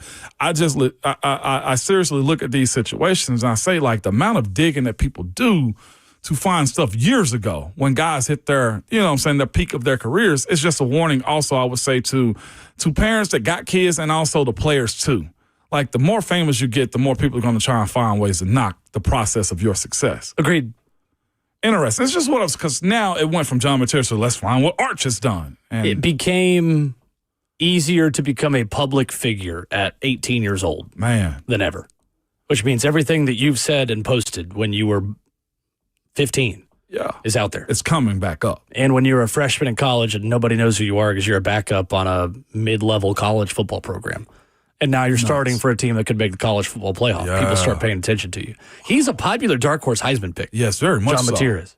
Yes. No, he's made a name for himself. And, of course, they've made their team a little bit better this year in Oklahoma. They got expectations, more than they did last year. It's funny, the 3 maybe best quarterbacks in the SEC, not named Arch Manning, all have Heisman hopes. All of them have crazy schedules. They might all be on elite teams. They could all go 7-5 or 8-4. Lenore Sellers, DJ Lagway, John Mateer. Nussmeier. I'm putting him in a different category because their schedule isn't quite as insane. Okay. And he's a little more proven. I'm talking about 3 kind of new commodities, unproven, talented quarterbacks. DJ Lagway, Lenore Sellers, who's a little bit more proven of those 3, and John Mateer. All 3 of them have just gauntlets to play this season. Yeah, you're right, though. Nussmeier's in that category, too, because I think they could be 8-4 this year. I think so, too. And they got a big test we spoke about earlier with Clemson. Real quick, before we get to our college football topic here, since I told the people before the break we were going to get to Titans injury stuff and who is unavailable today, Matt Landers will not practice today. Receiver who was added just a few weeks ago. He has a boot on his right foot, according to Teron Davenport. Paul Kuharsky writing as well that Jalen Harrell will not practice today for the Titans as well. There you go. Yeah. So, practice getting started now. You will not hear from Brian Callahan on the show this morning as he is not meeting with the media pre-practice. You will hear a lot of updates on, obviously, what everyone says, obviously, what everyone does at practice tomorrow. But that is the latest from Flowery Branch. So, Ramon, of the past 21 preseason number 1 ranked AP teams, 19 of them failed to win the national title. Sorry, Texas. Ooh. Last team to be ranked number 1 of the AP poll to start the year was Alabama in 2017. Brent McMurphy had a ton of nuggets at On3 Sports and On3.com about the context of this. So here's where I want to start, Ramon. AP poll came out yesterday. In 19 of the last 21 years, the national champion was ranked among the AP preseason's top 7 teams. So if you're ranked in the top 7 right now, history says that you're probably a national title contender. Okay. The only 2 exceptions, Florida State was ranked 11th in 2013 when they won the national title, and Auburn, who Florida State beat in 2013, started at number 22 in 2010. We did not expect Cam Newton to be quite what he was when he became one of the best college quarterbacks of all time. So this year's national champion, using the last 21 years of data, we're 19 years out of 21. A top 17 preseasons won the Natty. Texas, Penn State, Ohio State, Clemson, Georgia, Notre Dame, or Oregon. Wow. You like that list? I do like that list. I would throw Alabama in there, Yeah. but I think that's all I would throw in there. Yeah. There's no room for anybody else at that I think point. those 8 teams are legitimate national championship contenders. 100%. I don't think LSU is. I don't think Miami is. You don't think LSU is? Nope. Even with the transfer portal that they have coming in? Brian Kelly? So this is Brian Kelly's the answer. Brian Kelly, I've never doubted, can win a lot of games. I doubt his ability to win the game. The game. Yeah. In the moment. And I think their schedule's too tough. Yeah. Ellis, so with Brian Kelly, how long does he get is the question that you have to ask him moving forward. Because this is 5. By 5, you're settled. You're set. You got everything that you need. He's got an incredible roster on paper. Absolutely, he does. He's got 3 weeks, brothers, on defense. Heisman quarterback is what he has, too, right? Like, he's checking every single box. At some point, that might end up having a look. I know Jimbo said he was ready to come back to coaching. Not saying that he's John the guy Gruden for the wants job. to coach at the SEC. They said it at Georgia. Groomers. Yeah, the groom. Please send it to Baton Rouge. You do it anywhere else. Could you imagine? Listen to me. The look from Owen just gave me for not watching on Zone If he TV. into Disgust. It would be, man. Notre Dame, you put in that conversation too. Yep. Okay. Yeah, that's it. I don't know who's playing quarterback. Could be the JP2 guy. Kenny Minchie might win that job. Right. Between CJ Carr and Kenny Minchie. It's apparently that is a real quarterback battle. Yeah. Alabama's wasn't. Nor should it be. Ty Simpson's the guy. Ty Simpson's always been the guy. Yeah, With respect to Austin Mack or the true freshman Keelan Russell, Ty Simpson was always going to win that battle. Yeah. Notre Dame was a little up in the air. Notre Dame got to get over that hump too. Notre Dame and Ohio State both have up in the air QB situations. Getting to the show and finally closing out. I wonder what it is about either who they're recruiting or how they're coached. And I think Marcus Freeman is one of the best ones out there doing it, right? So you can't say the motivating factor isn't there. It's not like he's having people climb up camera ladder. Never mind. It's not. He's doing everything right, is what I'm saying. I wonder what it's going to take for them to get over the edge. Are they properly challenged? They will be this year, according to their schedule going into it. But the team that I think has the strongest chance because of the conference that they're coming out of, well, despite anything else, I think it's Clemson. Clemson is going to be stronger than I think everybody's expecting. No, they're already top 5. But looking at the ACC, who's the real challenge? I know Miami's ranked 10 in this AP top 25. SMU, Belichick. Can they do it again? Syracuse could be frisky. Belichick as a first-year college coach this year. No, I don't think they're a contender. But I think if you're talking about somebody who could be decent, I'll tell you who's going to be more than decent. Are we ready to have a conversation about Georgia Tech being a contender in the ACC? You know I am. I think they are really more than frisky. Georgia Tech and Clemson in Atlanta Like an upset. is an early benchmark of the ACC title race this year. Yeah. Buster Faulkner Yeah. at Georgia Tech. Absolutely. I like that staff a lot. They run a style that really incorporates the 11th man at quarterback too. And I love that. Do you hear me? Went toe-to-toe with Georgia last year. And that was close. I was praying on Georgia's downfall on that one. I'll be completely honest with you. Johnny on YouTube says Clemson will be like Miami last year. Fair in terms of maybe how much they skate through the regular season. The difference is Clemson has a defense. Yeah. Clemson has got a bunch of future first-round picks on defense at all 3 They don't levels. understand that yet.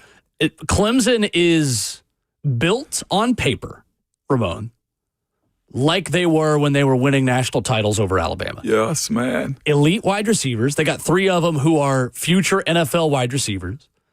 And at all 3 levels on the defense. Woodaz and Brown at linebacker. TJ Parker on up front. And their secondary, they are built like a national championship winning team. Don't be shocked if Clemson in the first 2 rounds have 7, 8 guys. Like legitimately going into 100%. next year's draft. 100%. From, well, like you Totally said, agree. all 3 levels of their defense has a potential first rounder in it.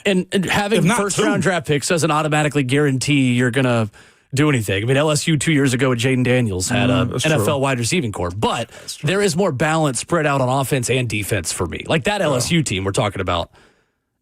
Miami was kind of last year's 2023 LSU in terms of they had a Heisman caliber quarterback and no defense to complement with some pretty good receivers in there as well.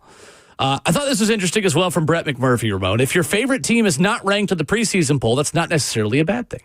In last year's preseason poll, 13 of the top 25 teams finished the season unranked. In the CFP era since 2014, an average of 11 teams per year ranked in the preseason poll finished unranked. This is the one I thought was really interesting. 29 of the last 31 years, with the exception of 2011 and 2020, at least one team that started the season unranked finished the year in the top 10. 3 teams did this last year, were unranked in preseason and finished the year in the top 10. Arizona State, Boise State, and Indiana. Yeah. Ramon, which team that is unranked today is most likely to be a top 10 team in the final AP poll? You mentioned, I don't want to say a Thunder, but That's it's probably USC, as you said earlier. I'm trying to look through the SEC and see who would be in that conversation. I think there are 2 Big Ten teams and 2 SEC teams, to your point. Auburn is one of them. Auburn being one? If Jackson Arnold gets fixed by Hugh Freeze, Auburn could make the college football playoff. Get frisky. That's not a hot take, but it's a big if. That's the thing. The wide receivers that they have there, we've talked about it all offseason. As good of a top 3 receiving group as anybody in college football. Horatio Fields with Eric Singleton and Cam Coleman coming back for a sophomore season. The offensive line should be better. The defense should be better. That's a top 10 recruiting class that Hugh Freeze had last season. They've spent a lot of NIL money. All of it hinges on Jackson Arnold. Literally all of it hinges on Jackson Arnold. That's a dangerous place to be if you're Auburn, because I don't have a lot of faith that he's going to live up to playoff level play this year. Missouri's in that conversation. Missouri's the other one. Ahmad Hardy at running back. If Bo Pribula is what we think he could be as a runner and as an athlete, they could be one of the best running offenses of the SEC this year. Yeah. I'm looking at the other teams that got votes. BYU's in this conversation. Sure. They have, in football and basketball. I can live that life. Matter. That's fair. Utah always does this thing. Utah's another one. But they always do this. Well, exactly, right? Yeah. To your point. They always do this. And another one we hadn't spoken a lot about in today's college world that had a whole lot of fanfare is Nebraska. Are they just in purgatory when it comes back to getting back to prominence in yes. college sports? Exactly. Because they're exactly in young quarterback name, young Patrick Mahomes. Dylan Raiola. 5-star.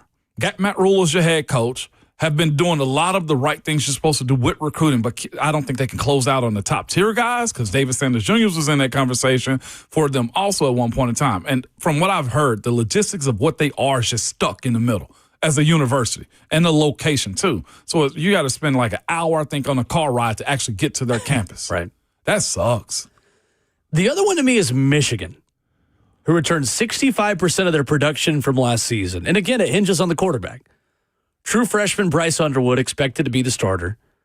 You talk about early benchmark games, Ramon, and checkpoints where we learn who teams are early in the season. Michigan and Oklahoma is a big one early in the season.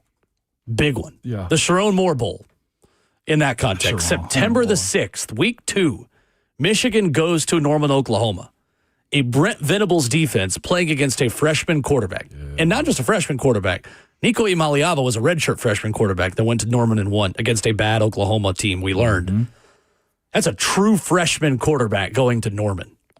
If Michigan can somehow win that game, look out. They take a step. Look out. Yeah. And then if Oklahoma somehow loses that game, Brent Venables, look out because your seat's going to get real high. Yeah, because he got a new AD now. I mean, he got a new GM at this point. New AD and new GM coming in. Joe Castiglione stepping down. What's fascinating, though, Josh Pate had a reporting the other day about a college coach has banned his players from social media and a quarterback competition. And I was thinking. So, you were just real quick, just to clean up what you're saying. Sharon Moore has said he's banned TikTok in the facility. Like, don't make TikTok videos. Josh Pate had a video on his show the other day saying there is a Power 4 starting quarterback competition where a coach has told us one of the guys can't stay off their phone. So not necessarily talking about Michigan, just because I want to get his reporting correct. Yeah, no doubt. I just wonder if it was, and I hope this ain't the case, that you can't stay off TikTok to learn your playbook, but considering it was Sharon Moore that banned TikTok, like, it can't be Bryce Underwood. I would hope not. I don't think so. I would hope not. So, sorry, I didn't mean to interrupt you. Yeah, but I just want to, since we're quoting him, yeah. I want to make sure I get it right. Who can't stay off of TikTok in meetings? Me.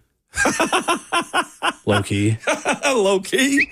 I got the app downloaded. My screen time's not that bad. It was up a little bit last week just because I was on a plane for part of it. Yeah. I have yet to set up an account. I'm double dutching on that one so bad. Do I not? I want to talk more tomorrow about which top 10 team is most likely to be unranked by the end of the year. Because every year, the last 22 seasons, someone in the top 10 ends the year unranked. Every year for 22 straight years. We'll do that tomorrow. Coming up, though, the initial reports from Titans practice. We got some notes on one-on-ones. Something that was largely uninspiring from Flowery Branch between Falcons and Titans next.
Ramona Will, fueled by Scooters Coffee on 104.5 The Zone and 104.5 The Zone TV, where the praise is pouring in, Ramon.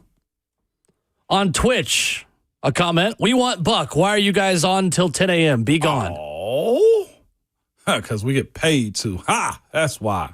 Partner.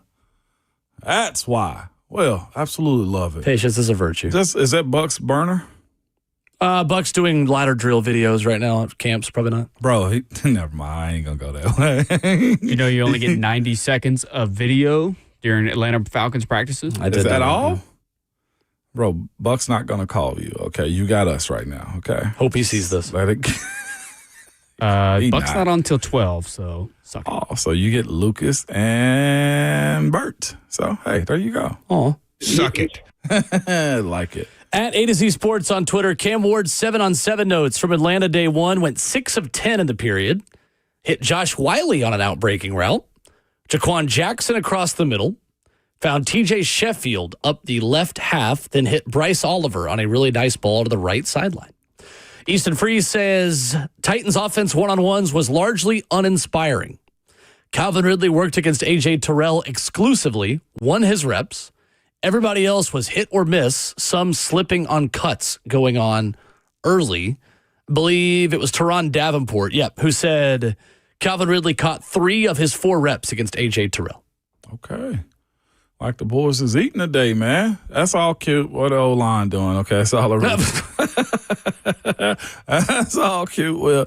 But seriously, Calvin being a part of this equation even more so. And the other part, Will, is him making his name renewed, I think is huge for him and this team. We spoke about it, and even Borganzi and Chad spoke about this too. Who are your stars on this team? Those guys got to be represented. The names of these guys got to start being sounded across the NFL headlines, man. Yep. And that's where, to me, Calvin really needs to play his part of reestablishing the first-round tag, being the number one guy, and being a threat. That's the part that I think this team needs more than anything going into the games. Like, I felt last year, there wasn't a threat with this team. Nobody you feared other than Jeff. If you can tell me that the conversation of Cam Ward and Calvin Ridley becomes a main storyline coming out of these training camps and these joint practices, now you can work with something. Easton Freeze says on Twitter, a Julius Chestnut fumble in 11-on-11 gets the Falcons crowd chattering. Oh, my God. Help yourself. Not only one. It's all our hopes and dreams right there. Julius. Paul Kaharski says all kinds of time for Penix, hits Casey Washington, deep right touchdown. Hooker was late. Sounds like a good start for the Falcons so far. Yeah, it was. He got out of position, I felt like, on the sideline against Emeka Ibuka. You remember that catch on the sideline that Ibuka had when he was floating? I think he jumped a second too early. Hopefully Armani get his footing underneath him, man, so he can start making those types of plays, because I thought that was an unnecessary catch that Ibuka had this past weekend against the Titans. Yep. But yeah, starting off fast. Absolutely got to love that for the Titans defense. This is, again, get there. And the context, I guess, added to that. You don't know if the defensive line got to Penix because, again, it's hands off the quarterback and you got to let the plays go on downfield. Yep. Interesting.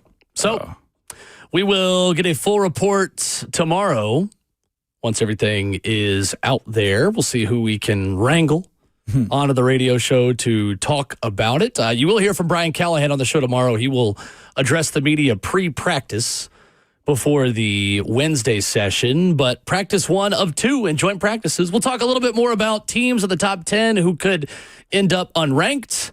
Austin Price dropping a little nugget on Joey Aguilar, the Tennessee quarterback battle. You will want to hear that coming up on the 104.5 The Zone podcast network, wherever you download podcasts. There you go.